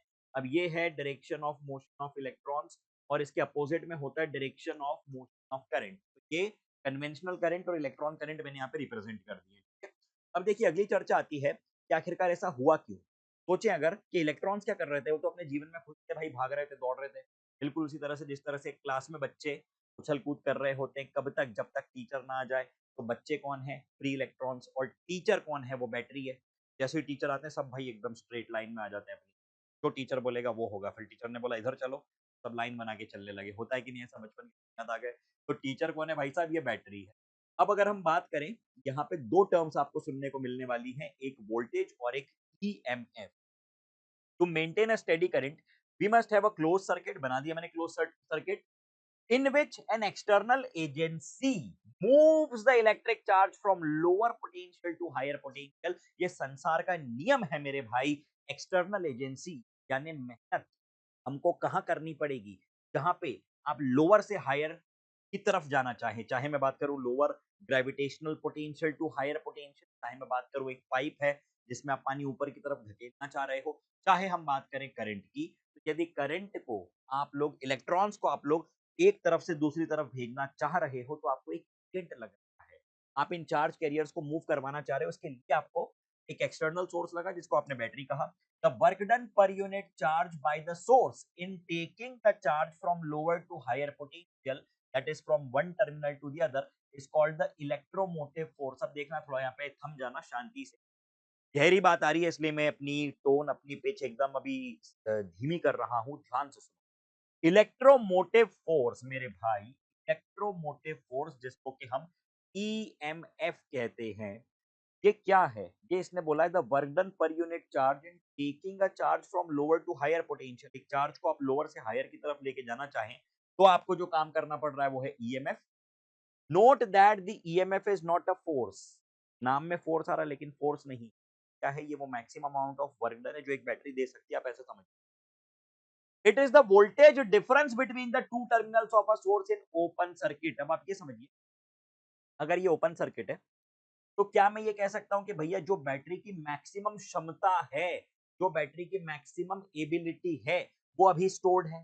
जब मैंने इसमें एक सर्किट क्लोज कर दिया तो उसकी कुछ एनर्जी स्पेंड हो रही है इस पूरे काम को करने में। तो ईएमएफ क्या बन गया? ईएमएफ बेसिकली वो पुश है जो बैटरी दे सकती है, या सरल भाषा में कहूं तो ईएमएफ वो मैक्सिमम पोटेंशियल डिफरेंस है जो कि एक बैटरी स्टैब्लिश कर सकती है। ठीक है, कर सकती है। अब प्रैक्टिकली अगर मान लो करंट फ्लो कर रहा है ए से बी एक रेजिस्टेंस आर के अक्रॉस, तो यहां पे ए से बी तक करंट को भेजने के लिए हमें मेहनत करनी पड़ती है, जिसको कि हम लोग समझते हैं पोटेंशियल डिफरेंस की टर्म्स में। और यहाँ पे हमने लिख दिया V A B equal to I R. अब ये पढ़ेंगे हम लोग ओम्स लॉ, लेकिन पहले तो आप लोग ये छोटा सा डिफरेंस समझ लीजिए, बहुत ही महत्वपूर्ण बात है, स्टेटमेंट बहुत इंपॉर्टेंट है। यहाँ पे कई बार जेडब्ल्यू मेन में और नीट सवाल आ चुका है EMF versus potential. So I hope that the point is absolutely clear. Ohm's law कहता है कि the electric current I flowing through a substance is proportional to the voltage. Current is proportional to the voltage. V proportional to I, V equal to IR, where R is called the resistance of the substance. Unit आपके सामने लिखी हुई है। चलिए चलकर बढ़ाते हैं आगे। अब देखिए, रेजिस्टेंस की आपने बात करी। रेजिस्टेंस किस पे डिपेंड कर रहा है? हमको पढ़ के तो लगता है कि रेजिस्टेंस जो है वो आई और वी पे डिपेंड करना चाहिए, R equal to P by I, लेकिन रेजिस्टेंस इन दोनों पे डिपेंड नहीं। रेजिस्टेंस थोड़ी डिपेंड करेगा कि तुमने कितनी बैटरी लगाई है, वो तो मटेरियल की प्रॉपर्टी है। रेजिस्टेंस डिपेंड करने वाला है मटेरियल पे और उसकी ज्योमेट्री पे, यानी ये डिपेंड करने वाला है रो पे, एल पे और ए। रो कहलाती है रेजिस्टिविटी जो कि मटेरियल प्रॉपर्टी होती है, रो किसी पे डिपेंड नहीं करती, वो सिर्फ मटेरियल पे डिपेंड। ठीक है, अब सबसे सबसे महत्वपूर्ण चर्चा आने वाली है, ये डेरिवेटिव। 12वीं क्लास के बच्चों देख लेना, नीट जेडब्ल्यू के एस्पिरेंट्स, एक बार फिर रिवाइज करवा रहा हूं, अच्छे सवाल इसमें से, microscopic form of Ohm's law. सबसे पहले मैं आपको करंट का फॉर्मूला बता देता हूँ ड्रिफ्ट वेलोसिटी के टर्म्स में। आपने एक छोटा सा हिस्सा ले लिया जिसकी लेंथ एल है। एक टर्म यहाँ पे मैंने हाईलाइट कर दी जो कि स्मॉल एन, जिसको हम कहते हैं number of electrons per unit volume. एक बात ध्यान से सुनना, चाहो तो पेन लेके लिख जा सकते हो आप लोग। ये आपने एक वायर वगैरह का टुकड़ा ले लिया जिसकी लेंथ एल है, गैस का क्रॉस सेक्शन है, स्मॉल एन को आपने number of electrons per unit ले, करंट को आप लिख देते हैं चार्ज अपॉन टाइम, क्यू को आप लिखते हैं एन ई। अब इसमें टोटल नंबर ऑफ चार्जेस कितने? कैपिटल है। स्मॉल एन क्या है? Number of electrons per unit volume. तो यहाँ पे करंट बन गया एन टाइम्स ऑफ ई, और आप लोग एन को लिख देंगे स्मॉल एन इंटू वॉल्यूम। आप लोग कैपिटल एन को लिख देंगे small N into volume. Volume को आप लोग लिख देंगे एरिया इंटू लेंथ, हाँ या ना? तो ये बन गया small N into area into length into E divided by time. अब ये लेंथ अपॉन टाइम क्या बन गया मेरे भाई? लेंथ अपॉन टाइम का ड्रिफ्ट वेलोसिटी। बोल जरा जल्दी, हाँ या ना? तो ये बन गया करंट आई इक्वल टू, कोई दिक्कत तकलीफ परेशानी वाली बात किसी को भी नहीं है, बहुत बढ़िया। अब यहाँ पे से अगर आप ए को डिवीजन में भेज देते हैं, बन जाएगा J equal to n e B d. A को डिवीजन में भेज दो, J equal to n e B. अब सुनिए, इलेक्ट्रॉन्स जब आपने कोई बैटरी वगैरह नहीं लगाई थी तो क्या कर रहे थे भाई? ऐसे ऐसे ऐसे इधर से उधर, उधर उधर भाग रहे थे, रैंडम मोशन कर रहे थे। इक्वेशन अगर आप लिखें v equal to U plus A T, velocity इनकी रैंडम इसलिए जीरो ले ली। ड्रिफ्ट वेलोसिटी का फॉर्मूला आ गया एक्सेलरेशन इनटू एक्सेशन force upon mass E by M. ये दो इंपॉर्टेंट फॉर्मूले मैंने लिखे हैं और इनको डब्बे में डाल दिया। अब अगले पेज पे आप देखिए, आपने फिर से लिख दिया I equal to n A v, और वीडी की वैल्यू आपने उठा के रख दी टाउ बाई एम, तो ये क्या एन स्क्वायर ए ई, यानी इलेक्ट्रिक फील्ड को आपने लिख दिया वी बाई एल। ठीक है, और यहां से आप अगर इसको कंपेयर करें तो क्या ये v equal to I R के टर्म्स में दिख रहा है, यानी I equal to V by R के टर्म्स में दिख रहा है। अगर आप r को देखें तो ये बन जाएगा इतना, और r equal to rho L by A compare कीजिए, इसको आप R equal to rho L by से कंपेयर कीजिए, रो बन गया m upon N square tau. क्या गई आपके सामने कंडक्टिविटी का फॉर्मूला, और रेजिस्टिविटी और कंडक्टिविटी दोनों के फॉर्मूला आपके सामने आ गए हैं। कुछ भी नहीं किया, कंपैरिजन किया, यहाँ पे मैंने ध्यान देना स्टेप इंपॉर्टेंट ये है, E equal to V by L और वीडी की वैल्यू ऊपर उठा के रख दी। बात समझ में आती है सभी? तो यहाँ पे पढ़िए, ये भी वही करके बता रहा है, the proportionality between the force है Q on the electrons in a metal due to the external field and the drift velocity, not acceleration, can be understood if we assume that the electrons suffer collision with ions in the metal which deflect them randomly. In such collision, if such collisions occur on an average, the time is tau. तो ये vd को आपने लिख दिया a times of tau, ठीक है? बात समझ में आती है? In the temperature range in which resistivity increases linearly with temperature, सुनना मेरी बात ध्यान से, ये बोल रहा है in the temperature range where resistivity increases linearly with temperature, the temperature coefficient of resistivity defined as the fractional increase in per unit increase in temperature. अब यहीं से फॉर्मूला आता है आपके सामने, ये फॉर्मूला आता है आपके सामने, डेल्टा रो, सॉरी मैं दूसरा हूँ, पेंसिल लिखता हूँ, delta rho equals to rho alpha delta T, delta rho by rho equal to alpha delta T, यहाँ से ये अल्फा डिफाइन कर रहा है, ठीक है? Ohm's law is obeyed by many substances, but it is not a fundamental law of nature. Important बात, क्योंकि ये फेल हो जाता है कई जगहों पे। कब फेल हो जाएगा? जब V is not proportional to I, V और I के बीच में लीनियर वेरिएशन नहीं। The relation between V and I depends only on the sign of V for the same absolute value of V. The relation between V and I is non-unique. When a source of EMF E is connected to an external resistance R, the voltage V external across R is given by, देखो बात है, आपने क्या किया यार, आपने एक, ये रहा एक्सटर्नल रेजिस्टेंस, ये रही बैटरी, ये रहा इंटरनल रेजिस्टेंस, आपने क्या किया मेरे भाई, आपने इसको कनेक्ट कर दिया, आपने इसको कर दिया। अब यदि आप करंट लिखना चाहो तो करंट कितना, I equal to V divided by R, R कितना बन जाएगा, small R plus capital R. कोई दिक्कत नहीं इसमें, नहीं है? चलिए बहुत बढ़िया। किरचॉफ्स लॉ की बात करें, दो लॉ होते हैं, एक होता है जंक्शन लॉ, जो सिंपली ये कहता है कि जो टोटल करंट आ रहा है, जैसे यहाँ पे 10 आ रहा है, 2 इधर चला गया, कितना बचा, 8 बचा, 8 में से 2 यहाँ चला गया, कितना बचा, 6 बचा, जंक्शन लॉ। और लूप लॉ, लूप लॉ समझने के पहले आप ये चर्चा समझ, अगर मान लो आप ए पे खड़े हैं और आपको बी तक जाना है, along the direction of current जब आप जाओगे तो आप हायर पोटेंशियल लोअर पोटेंशियल की तरफ जा रहे हो, और इस रेजिस्टेंस को पार करने के लिए वो पोटेंशियल खर्च हो रहा है, कहां खर्च हो रहा है, ये रेजिस्टेंस पार करने में खर्च हो रहा है। तो आपने लिख दिया V A minus I R equal to V B. ये बात समझ में आती है क्या भाई? Hello hello hello hello hello hello hello hello, V A minus I R equal to V B, जहां पे खड़े हो रेजिस्टेंस आपने पार किया, V A minus I R equal to V B, ठीक? अगर एक लूप की मैं बात करूं तो लूप में summation of all the potential drops is zero. अगर इस लूप की मैं चर्चा करूं तो इस लूप में टोटल जो पोटेंशियल ड्रॉप्स हैं उनका समेशन जीरो है। क्या ये बात क्लियर है? चलिए बहुत बढ़िया। The Wheatstone bridge is an arrangement of 4 resistances, ये रहे 4 resistance, R1 R2 R3 R4। Balance situation में हम लिखते हैं R1 by R2 equal to R3 by R4, ठीक है? अब अगर हम लोग कुछ कन्वेंशंस की बात करें, क्या सिंबल्स होते हैं, करंट को आप आई से रिप्रेजेंट करेंगे, चार्ज को क्यू से, वोल्टेज को वी से, ईएमएफ को स्मॉल ई से, रेजिस्टेंस कैपिटल आर से, रेजिस्टेंस ओ से, इलेक्ट्रिकल कंडक्टिविटी को सिग्मा से, इलेक्ट्रिक फील्ड को ई से, ड्रिफ्ट वेलोसिटी को वीडी से, रिलैक्सेशन टाइम को टाउ से, करंट डेंसिटी को जे से, मोबिलिटी को म्यू से। ठीक है बात? चलिए पॉइंट्स टू पॉन्डर। पहली बात ये कह रहा है कि current is a scalar quantity although we represent current with an arrow. ये इंपॉर्टेंट बात है, current do not obey the vector law of addition. ये कह रहा है कि यार करंट तो स्केलर क्वांटिटी है, लेकिन फिर भी हम इसको एरो से रिप्रेजेंट कर रहे हैं, क्योंकि डायरेक्शन हमने रिप्रेजेंट कर दी, लेकिन वो वेक्टर नहीं है, क्योंकि वो वेक्टर लॉस को ओबे नहीं करता। That current is a scalar also follows from its direction. The current I through an area of cross section is given as the scalar product. आप लोग लिखते हैं ना equal a dot A, dot product किसके लिए होता है? Dot product होता है स्केलर क्वांटिटी के लिए। अब ध्यान देना, अगर मान लो एरिया आपका ये है तो एरिया वेक्टर इसके परपेंडिकुलर होता है, और आपने एरिया इसका लिया है a cos थीटा, effective area. Refer to the VI curve of a resistor and a diode as drawn in the text. A resistor obeys Ohm's law while a diode does not. Register Ohm's law को ओबे करता है, register Ohm's law को ओबे करता है, लेकिन Ohm's law को ओबे करता है। The assertion that V equal to IR is a statement of Ohm's law is not true, ठीक है? assertion that V equal to IR is the statement of Ohm's law is not true। बहुत बड़ी बात बोल रहा है यहाँ पे, ठीक है। ये बोल रहा है कि V equal to IR is the statement of Ohm's law। क्या ये बात सही ही नहीं है? This equation defines resistance and it may be applied to all conducting devices whether they obey Ohm's law or not। कितनी बड़ी बात है यहाँ पे सब सवाल बन सकते हैं भैया। The Ohm's law asserts that the plot of I versus Ohm's law asserts that the plot of I versus V is linear, that is R is independent।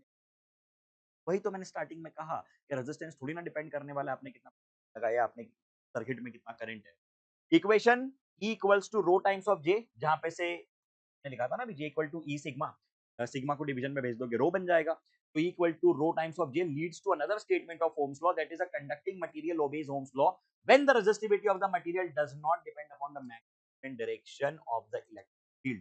महत्वपूर्ण बात है, फिर से मैं रिपीट कर रहा हूँ, conducting material obeys Ohm's law, conducting material Ohm's law ओबे कर रहा है when the resistivity of the material, जब मटेरियल की does not depend on the magnitude direction of the applied electric field, इस पे डिपेंड नहीं कर रहा है जब वो magnitude and direction of applied electric field पे। होमोजेनियस कंडक्टर्स लाइक सिल्वर और सेमीकंडक्टर लाइक प्योर जर्मेनियम और germanium containing impurity obey Ohm's law within some range of the electric field values। If the field becomes too strong, there are departures from the Ohm's law in all cases। High field आपने लगा दी, strong field लगा दी, तो Ohm's law से departure मिलेंगे। Motion of conducting electrons in electric field E is the sum of, ये important बात है सुनना, एक कंडक्टर में जो टोटल करंट है वो इलेक्ट्रॉन के रैंडम मोशन और इलेक्ट्रिक फील्ड के कारण जो एक डायरेक्शन मिली है, दोनों के कारण होता है। अगर हम बात करें इलेक्ट्रॉन का मोशन कैसा है, ये देखो इलेक्ट्रॉन अभी रैंडम भाग रहे हैं, लेकिन जैसे ही आपने बैटरी कनेक्ट करी भागते भागते भागते भागते भागते भागते भागते ऐसे आगे बढ़ने लगते हैं। आप समझ रहे हो?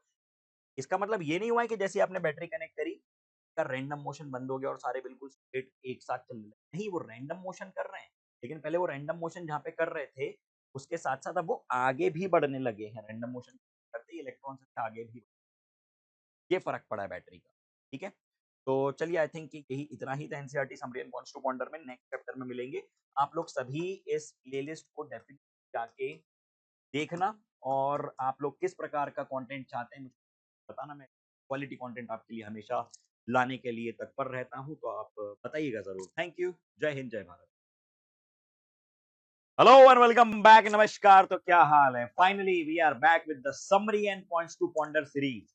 समरी और पॉइंट्स टू पॉन्डर एनसीईआरटी का एक ऐसा वेपन है जिसको अगर आपने ठीक तरीके से यूज कर लिया तो आप लोग कंपटीशन काफी ज्यादा आगे हो जाओगे, क्योंकि ये एक ऐसी निंजा टेक्निक है रिवीजन की जिसको हर बच्चा फॉलो नहीं कर पाता, क्योंकि इतनी सारी चीजें इतने कम शब्दों में कंसाइज वे में दी होती हैं कि बच्चों के सर के ऊपर से निकल जाती हैं। वो सिर्फ रीडिंग कर लेते हैं लेकिन उसका एसेंस ले पाते हैं।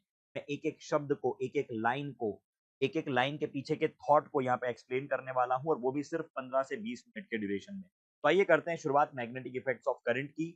इसके पहले 3 वीडियो शूट हो चुके हैं। मैंने कमिट किया है कि ये पूरी सीरीज में मात्र हफ्ते से 10 दिन के अंदर हर वीडियो कंप्लीट करके डाल दूंगा इस प्लेलिस्ट में। आप लोग इसको जरूर देखना, ये बहुत बहुत इंपॉर्टेंट चीज है। मैं अपने एक्सपीरियंस से बता रहा हूँ, trust me on this word, trust me on this note, ये बहुत महत्वपूर्ण सीरीज है। चलिए करते हैं शुरुआत।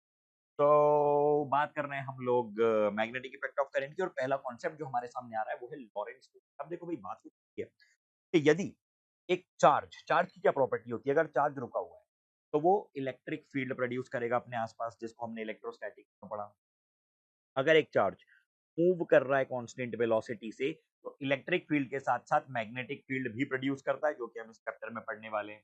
और यदि एक चार्ज एक्सिलरेटेड मोशन में होता है, एक्सिलरेटेड मोशन में होता है, तो वो इलेक्ट्रोमैग्नेटिक रेडिएशन एमिट करता है। अब यहाँ पे चर्चा चल रही है कि अगर एक चार्ज के ऊपर इलेक्ट्रिक और मैग्नेटिक फील्ड दोनों लगा दी जाए तो जो फोर्स लगेगा वो कंबाइंड इफेक्ट होगा दोनों फील्ड्स का, जिसको कि हम लॉरेंट्ज फोर्स कहते हैं। पहली बात, इलेक्ट्रिक फील्ड के कारण कितना फोर्स लगता है, F बराबर QV, और मैग्नेटिक फील्ड के कारण कितना लगता है मेरे भाई, F बराबर QV क्रॉस B। अब इस पे मैं थोड़ा सा आपका ध्यान चाहूंगा। V cross B vector product, cross product, अगर मान लीजिए कि ये वेलोसिटी है और ये मैग्नेटिक फील्ड है, तो V की डायरेक्शन में आप राइट हैंड की, ध्यान रखना राइट हैंड, बच्चे लेफ्ट हैंड करते हैं कई बार, राइट हैंड के फिंगर्स आप V की डायरेक्शन में खोलेंगे कुछ इस प्रकार से, और B की डायरेक्शन में फिंगर्स को कर्ल करेंगे, बी की डायरेक्शन में फिंगर्स को ओपन, बी की डायरेक्शन में फिंगर्स को कर्ल। थंब देगा डायरेक्शन किसकी, थंब देगा आपको डायरेक्शन किसकी, थंब देगा डायरेक्शन फोर्स की, ठीक है। तो F equal to V cross B. I hope that the point is absolutely clear. ये बताने की जरूरत तो नहीं क्रॉस प्रोडक्ट जो होता है वो दोनों ही वेक्टर्स के होता है, क्रॉस बी की बात करूं तो वो ए और बी दोनों के परपेंडिकुलर होगा। A cross B equal to minus times of B cross A, यानी ए क्रॉस बी अगर ऊपर है तो बी क्रॉस ए नीचे होगा, है ना।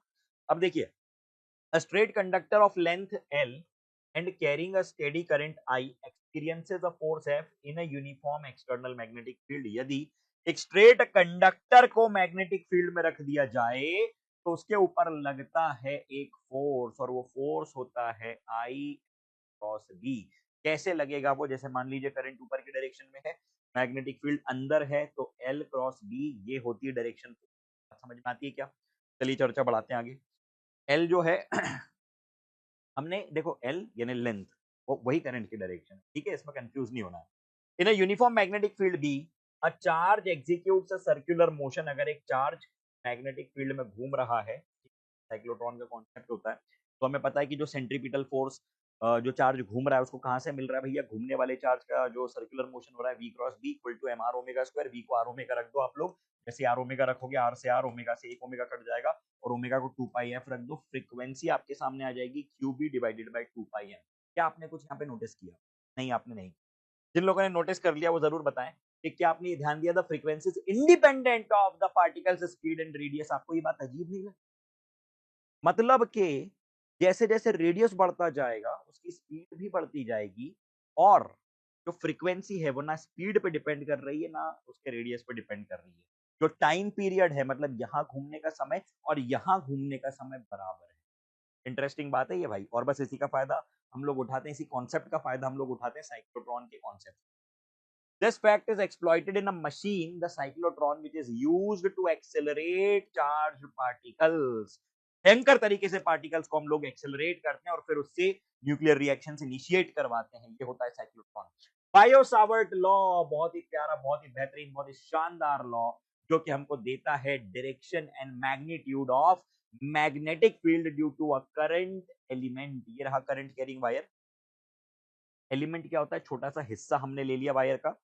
अब यहाँ से कुछ दूरी पे जाके हम लोग खड़े हो गए और इस पॉइंट को मैग्नेटिक की वैल्यू निकालनी है, ठीक है। एंगल देख लो मैंने कहाँ से लिया है। तो जो मैग्नेटिक फील्ड है जिसको कि हम डीबी कह रहे हैं, करंट एलिमेंट के कारण, एक एक शब्द पे ध्यान देना, ठीक है। Point P at a distance R from the current element. Current element क्या है? ये जो छोटा सा हिस्सा मैंने लिया, लेंथ डीएल है। ये डिपेंड कर रही है आई, ये डिपेंड कर रही है करंट एलिमेंट की लेंथ पे, और ये इनवर्सली प्रोपोर्शनल है आर स्क्वायर पे। किस किस पे डिपेंड कर रही है? कितना करंट जा रहा है, करंट एलिमेंट की लेंथ कितनी है, that means all together ideal vector divided by are square. अब यदि यहाँ पे मैं वेक्टर फॉर्म में इसको रिप्रेजेंट करना चाहता हूं तो मैं यूनिट वेक्टर मल्टीप्लाई करूंगा, और यूनिट वेक्टर क्या होता है मेरे भाई? यूनिट वेक्टर होता है vector divided bye its own magnitude. तो एक्सप्रेशन आपके सामने ऐसा दिखेगा, ठीक है। To obtain the total field at P, we must integrate the vector expression over the entire length। अगर आप इसको इंटीग्रेट करते हो तो finite segment theta one theta two के लिए एक्सप्रेशन कुछ ऐसा दिखता है। ये आपके सामने बना दिया, mu naught I by 4 pi R sine theta one plus sine theta two. अब यदि आप इसको इनफाइनाइट के लिए बात करोगे तो थीटा वन थीटा टू को 90 रख दोगे, इनफाइनाइट के लिए 1 प्लस 1 2 बन जाएंगे, mu naught I divided by 2 pi R. और यदि आप इसको फाइनाइट के लिए बात, सेमी इनफाइनाइट के लिए बात करोगे तो एक जीरो हो जाएगा, एक 90 हो जाएगा, ये जीरो ये 90, mu naught I divided by 4 pi R, ये एक्सप्रेशन, ठीक है। आइए चर्चा बढ़ाते हैं। The magnitude of the magnetic field due to the circular coil, due to the circular coil of radius R carrying a current I at an axial distance X from the centre. अब अगर आप लोग एक coil की बात करते हैं, ये रही कॉइल, है ना। कॉइल के लिए एक्सप्रेशन आपके सामने है, कॉइल का एक्सप्रेशन मेरे भाई आपके सामने है। अब कॉइल के लिए आपने अगर ध्यान दिया कि x की वैल्यू 0 कर दें, यानी अगर हम लोग सेंटर पे चले जाएं तो ये बन जाएगा mu naught I divided bye 2r। Centre पे बन जाएगा mu naught I divided bye 2r, zero तो नहीं है, this is mu naught I divided bye 2r। और जब आप सेंटर से दूर जाएंगे तो इसकी वैल्यू घट जाएगी जाएगी, कुछ ऐसा ग्राफ इसका बनेगा। बात समझ में आती है? सभी को बात समझ में आती है? एम्पियर सर्किटल लॉ की अगर हम चर्चा करें, एम्पियर सर्किटल लॉ क्या कहता है? ये कहता है integral of B dot d l equal to mu naught times of I. समझना बात को। Let an open surface has been bounded by a loop C। Then the Ampere circuital law states that integral B dot dl equal to mu naught I, where I refers the current passing through the surface as the sign of I is determined by the right hand rule. We have discussed as simplified form of this law. If B is directed along the tangent to every point of the parameter, the closed curve, and is constant in magnitude along the perimeter, then B dot L equal to 1 times of I. अगर हम लोग इसकी चर्चा करें तो इसमें एक current ऊपर एक करंट नीचे, जो ऊपर उसको आपने अगर पॉजिटिव ले लिया तो नीचे वाले को आप लेंगे नेगेटिव, ठीक है। Integral B dot d l equal to mu naught times of I. बहुत बढ़िया, बहुत शानदार, मजा आ गया। अब देखिए जरा, अगर ये एक सोलेनॉइड है, ठीक है, अच्छा इसमें इनफाइनाइट के लिए आप लोग बता चुके थे थीटा 1 थीटा 2 90 कर देंगे, naught I divided by 2 pi R बन जाएगा। अगर ये एक सोलेनॉइड है, मैं इसका जनरल रिजल्ट बता रहा हूँ। थीटा 1 थीटा 2 देखो हम लोगों ने कहां से लिए हैं, एक एक्सिस से लिए हैं, एक ऐसे लिया है, एक ऐसे लिया है। जनरल रिजल्ट आपके सामने मैंने ये लिखा, mu naught N I divided by 2 cos theta 1 plus cos theta 2। अब इसमें यदि सोलेनॉइड ऑफ इनफाइनाइट लेंथ हो गया तो दोनों एंगल्स आप लोग जीरो कर दो, तो ये cos थीटा 1 और cos थीटा 2 1 + 1 2 बन जाएगा और रिजल्ट आएगा mu naught N. I hope that the point is clear. Mu naught N I होता है आपके सामने एक लॉन्ग सोलेनॉइड का रिजल्ट। अगर आप एंड पे बात करोगे, एक एंड पे, तो एक एंगल को 90 कर दोगे, एक एंगल को जीरो कर दोगे, रिजल्ट आएगा mu naught N I by 2। एक एक पॉइंट इंपॉर्टेंट है, लिखते जाना साथ साथ, ठीक है। एंड पे कितना आएगा, यहाँ पे लिख देता हूँ, B at the end of a solenoid is 1/2 times of mu naught I, ठीक है। चलिए, parallel current attract, anti parallel current repel. दो पैरेलल करंट कैरिंग वायर्स हैं तो वो अट्रैक्ट करेंगे, anti parallel current carrying wires हैं वो रिपेल करेंगे, ठीक है। चर्चा बढ़ाते हैं आगे। अब इंपॉर्टेंट टर्म आ रही है आपके सामने, मैग्नेटिक मोमेंट स्मॉल एम।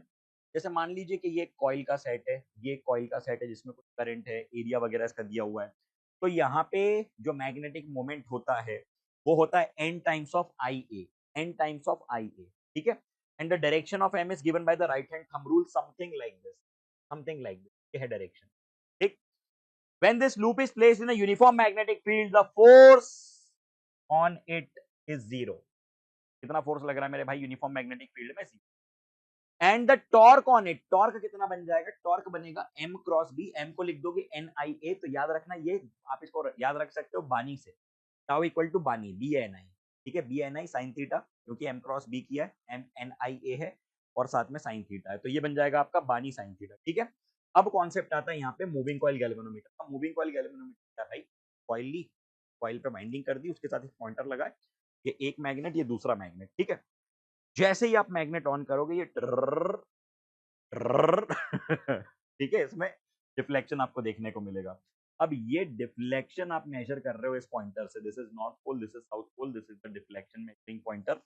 और यहाँ पे हम लोग लिखते हैं कि जो डिफ्लेक्शन है भैया phi, that is proportional to the torque, और जब प्रोपोर्शनैलिटी हटती है तो आता है ये कांस्टेंट, तो k times of phi equal to बानी एन आई ए, ठीक है। Phi is the equilibrium deflection and k is the torsional constant. A moving coil galvanometer can be converted into ammeter. Galvanometer को ammeter में convert कर दोगे, introducing a shunt of a small value in parallel. It can be converted in a voltmeter by introducing a resistance of high value in series. सबको मालूम है ये बात, ammeter में कन्वर्ट करना है तो शंट छोटी वैल्यू का पैरेलल में, वोल्टमीटर में कन्वर्ट करना है तो हाई वैल्यू रेजिस्टेंस सीरीज में, ठीक है। सारे पॉइंट बता दिए। देखो नोट्स में टेलीग्राम पे शेयर करता जा रहा हूँ, लिखने की जल्दबाजी में आप लोग मत रहना, ठीक। Permeability of free space mu naught, magnetic field B, magnetic moment M, torsional constant K, ये सारे कन्वेंशंस भी मैंने आपको बता दिए।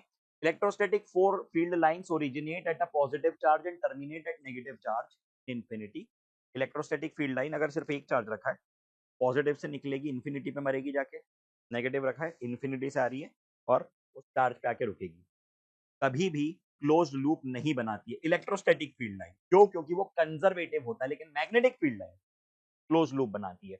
मैग्नेट की अगर बात करूं तो मैग्नेट आपने देखा है कुछ ऐसा दिखता है, मैग्नेट, मैग्नेट के खुद के भीतर ही एक तरफ से निकलती है, दूसरी तरफ से एंटर हो जाती है, एक तरफ से निकलती है, दूसरी तरफ से अंदर हो जाती है, ये बना देती है क्लोज लूप, ठीक है।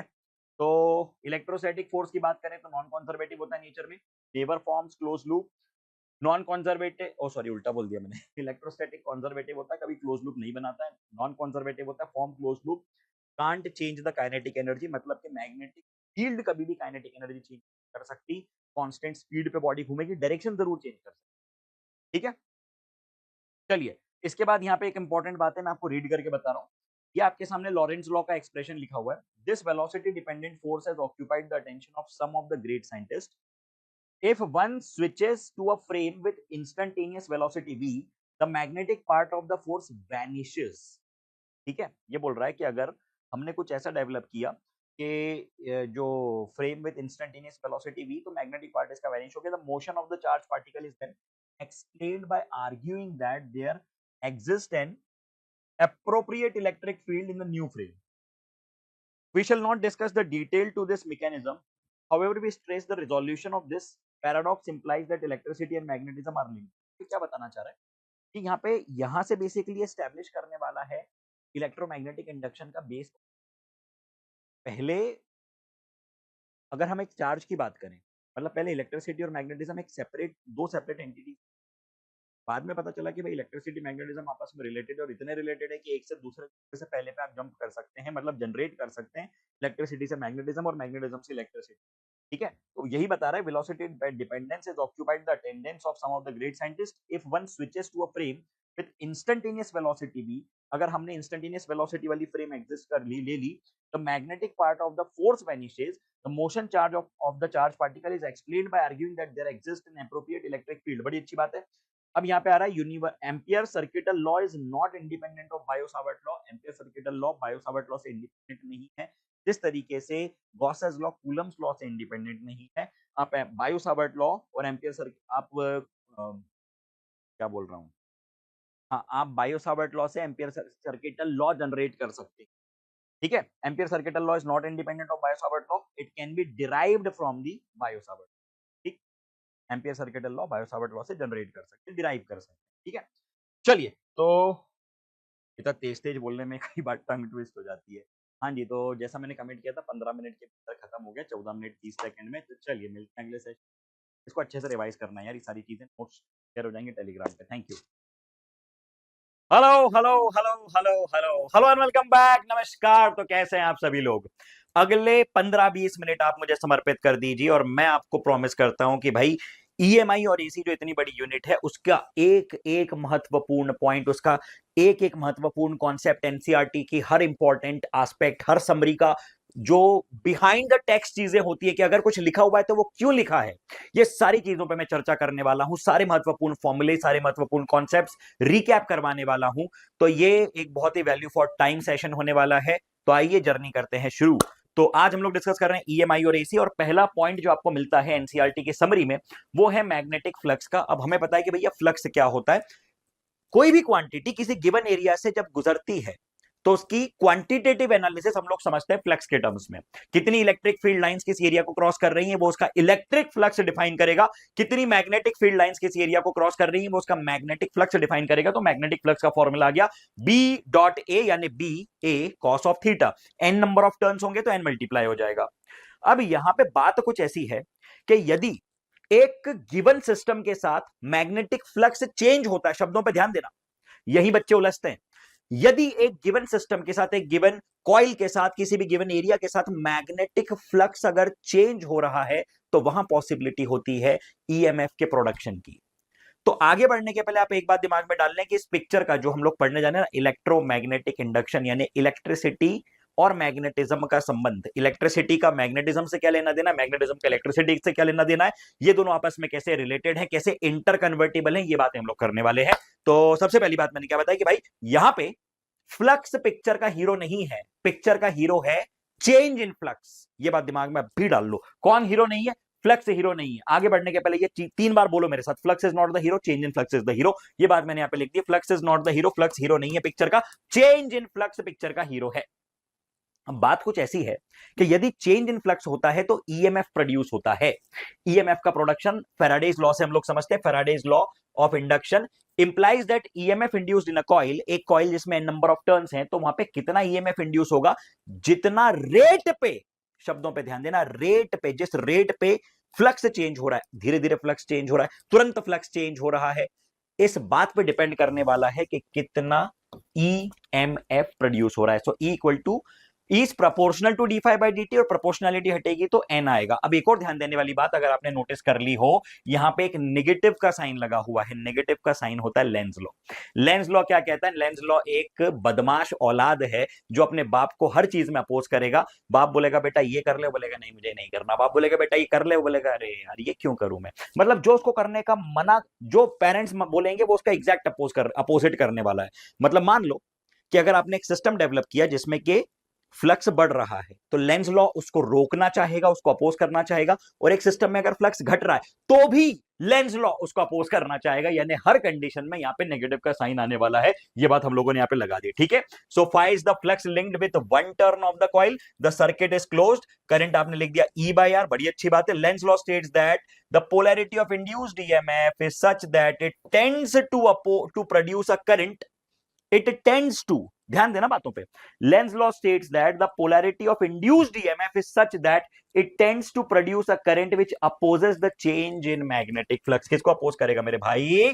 चेंज इन मैग्नेटिक फ्लक्स को अपोज करेगा। कौन अपोज करेगा? Induced EMF. इस डायरेक्शन में इस प्रकार की पोलैरिटी इंड्यूस होगी कि वो फर्दर चेंज इन फ्लक्स को अपोज करे, ठीक है। The negative sign in the expression for Faraday's law indicates this fact। खत्म बात, इतनी सी बात है, ठीक है। When a metal rod of length L is placed normal to the uniform magnetic field, जैसे कि मैंने यहाँ पे चित्र बनाया है, ये रही रॉड और इसको आप लोग धीरे धीरे धीरे सरका रहे मैग्नेटिक फील्ड में। तो क्या हो रहा है भाई? पहले इतना एरिया था इसके भीतर, अब इतना एरिया हो चुका है। एरिया अगर चेंज हुआ है तो सीधी सी बात है कौन चेंज हो गया? फ्लक्स चेंज हो गया। एरिया अगर चेंज हुआ है तो सीधी सी बात है कौन चेंज हो गया? फ्लक्स चेंज हो गया। और यहां पे इस चेंज इन फ्लक्स के कारण ईएमएफ प्रोड्यूस हुआ। कितना प्रोड्यूस होगा इसको डिफरेंशिएट कर दो आप लोग। एरिया को लेंथ इनटू ब्रेड्थ लिख दिया, डीएल बाय डीटी वेलोसिटी बन गई, तो फॉर्मूला आ गया बीएलवी साइन थीटा। तो इसको आप लोग लिख सकते हैं बीएलवी। क्यों? क्योंकि इस पर्टिकुलर सिचुएशन में साइन थीटा की वैल्यू आ गई 1, थीटा की वैल्यू 90 आ गई, ठीक है। लेकिन फॉर्मूला ध्यान रखना, फॉर्मूले में साइन थीटा भी आता है। कॉमनली बच्चे ये गलती कर देते हैं। तो चलिए भैया, ये शुरुआत के 3-4 पॉइंट्स थे समरी की, चर्चा बढ़ा रहा हूं आगे।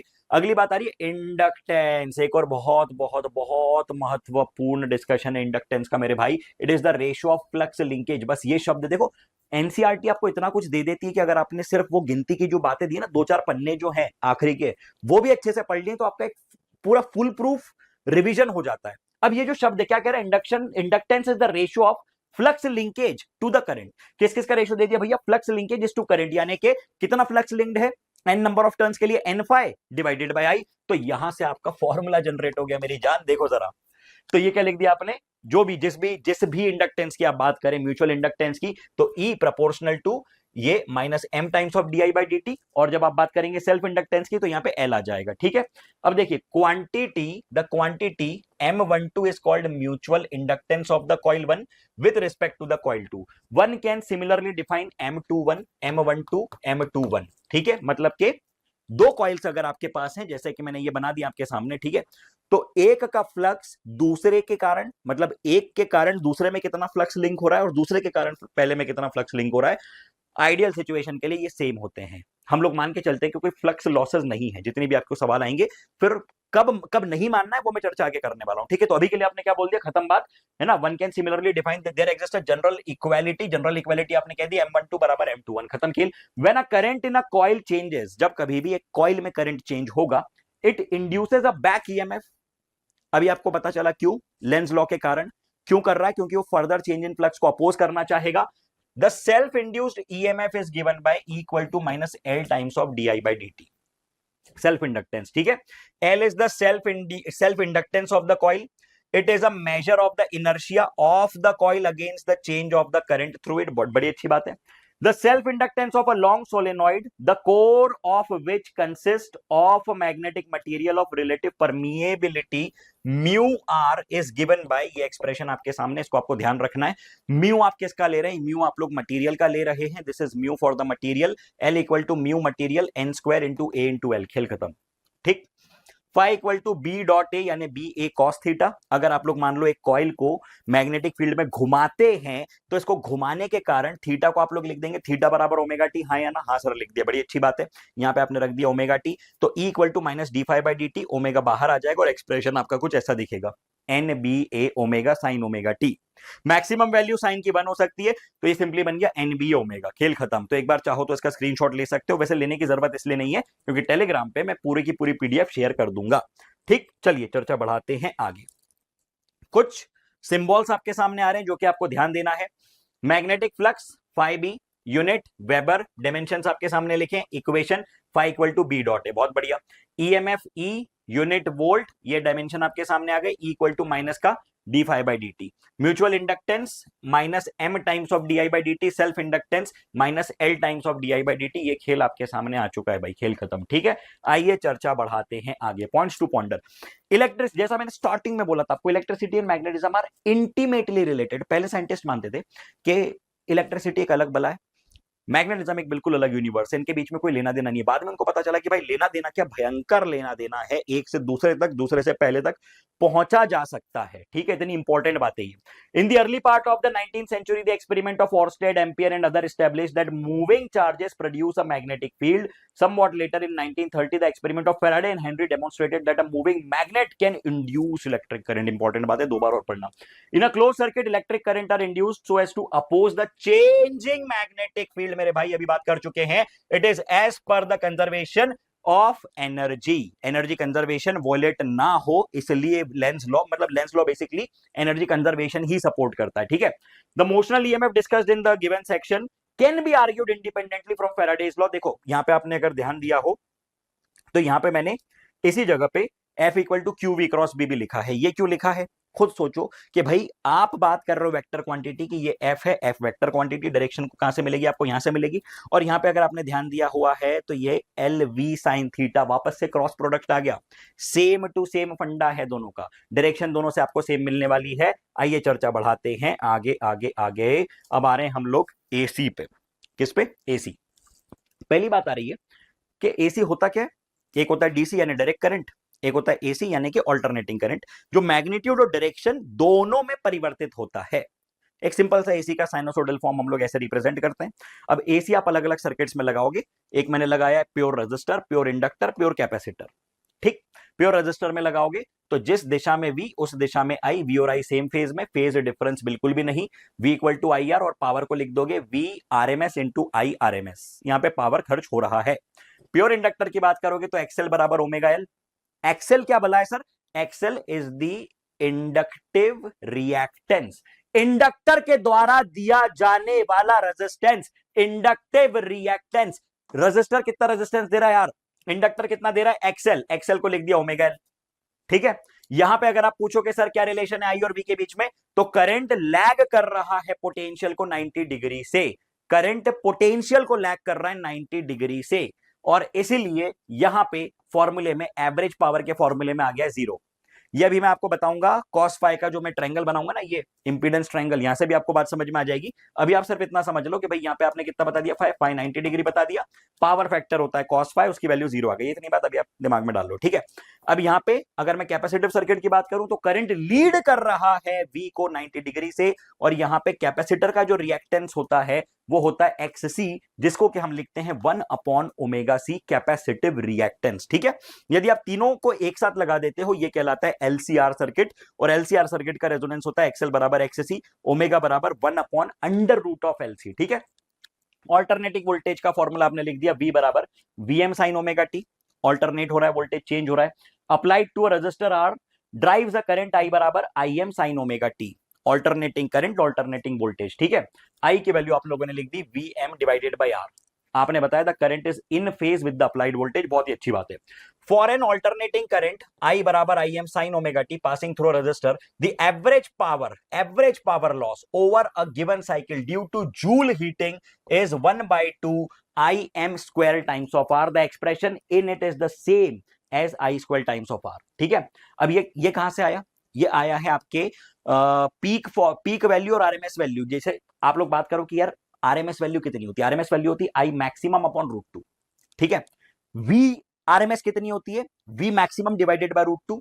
पावर का आपने फॉर्मूला भी अभी क्या बताया, हर जगह पे आप देखो मैंने पावर क्या लिखा है, V RMS into I RMS.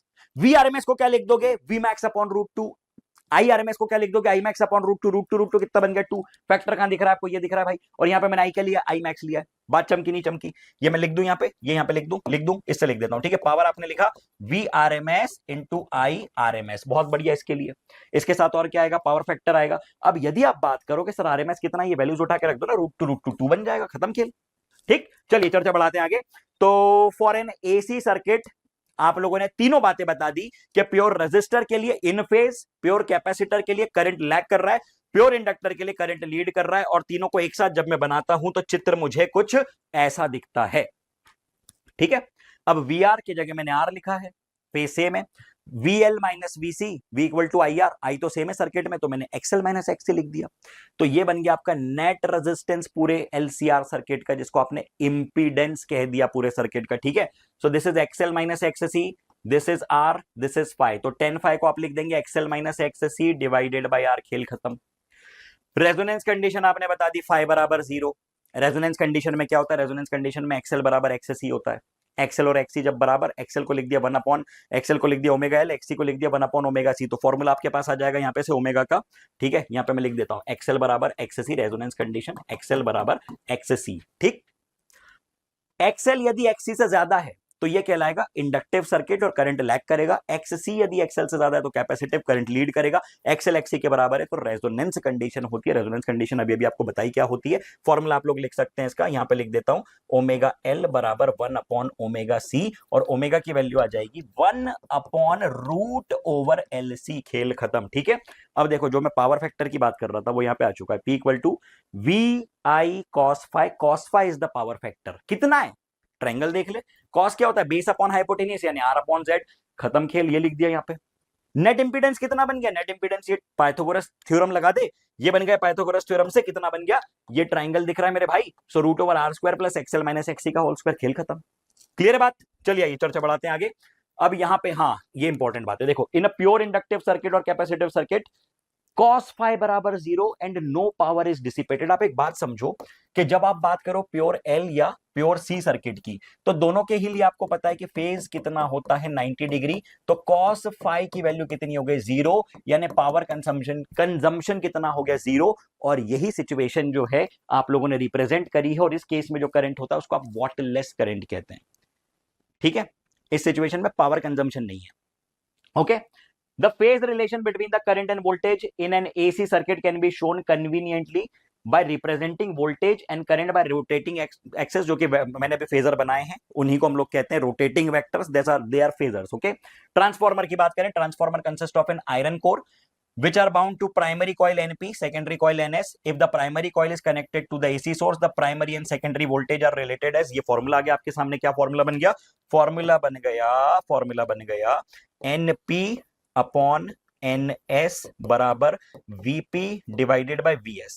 ठीक है, NP अपॉन NS बराबर VP बाय VS, और यहीं से आप करंट का फॉर्मूला भी निकाल सकते हैं। अब सीधी सी बात है कि यदि वोल्टेज फाइनली बढ़ रहा है तो ये स्टेप अप ट्रांसफार्मर कहलाएगा, वोल्टेज घट रहा है तो स्टेप डाउन ट्रांसफार्मर कहलाएगा, है ना, बेसिक बातें दी हुई हैं। अब ये कन्वेंशन इंपॉर्टेंट है, आरएमएस वोल्टेज वी से अगर आपने रिप्रेजेंट किया, आपको पता होना चाहिए आरएमएस क्या होता है, peak divided by root 2, peak यानी कि वी नॉट से रिप्रेजेंट कर सकते हो, वीएम से रिप्रेजेंट कर सकते हो।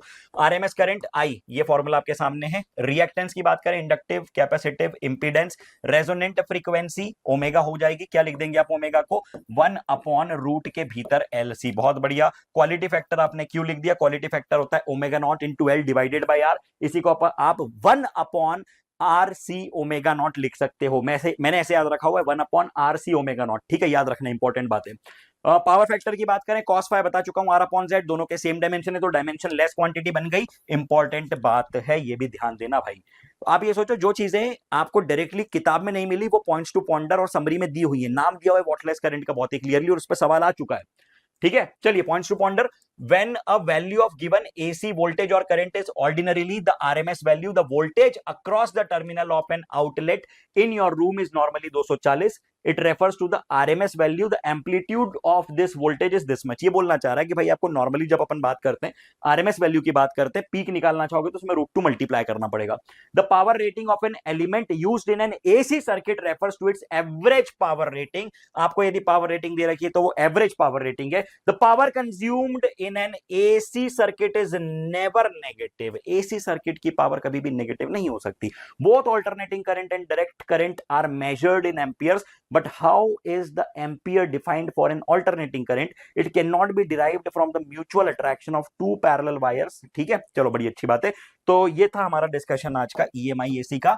नेक्स्ट चैप्टर आपको कौन सा चाहिए मुझको कमेंट सेक्शन में बताना। चलिए, तो और एक और बात आपको बता दूं आखिरी में कि भाई आज मैंने जो आप लोगों को कहा था वो एक्चुअल में जेन्युइन बात है। आपको अच्छे कंटेंट की कदर करनी पड़ेगी, वरना फिर क्या होता है ना कि टीचर आपको पढ़ाया जा रहा है, बोले जा रहा है, मेहनत करे जा रहा है, आपको अगर कदर नहीं है तो फिर वो चीजें धीरे धीरे धीरे धीरे डाइल्यूट होती जाती है। ठीक है, सो आई होप कि आप लोग इस चीज को समझेंगे और अच्छी चीजों की कदर करेंगे ताकि आपके लिए और अच्छी चीजें मैं कर पाऊं। Thank you so much. जय हिंद, जय भारत।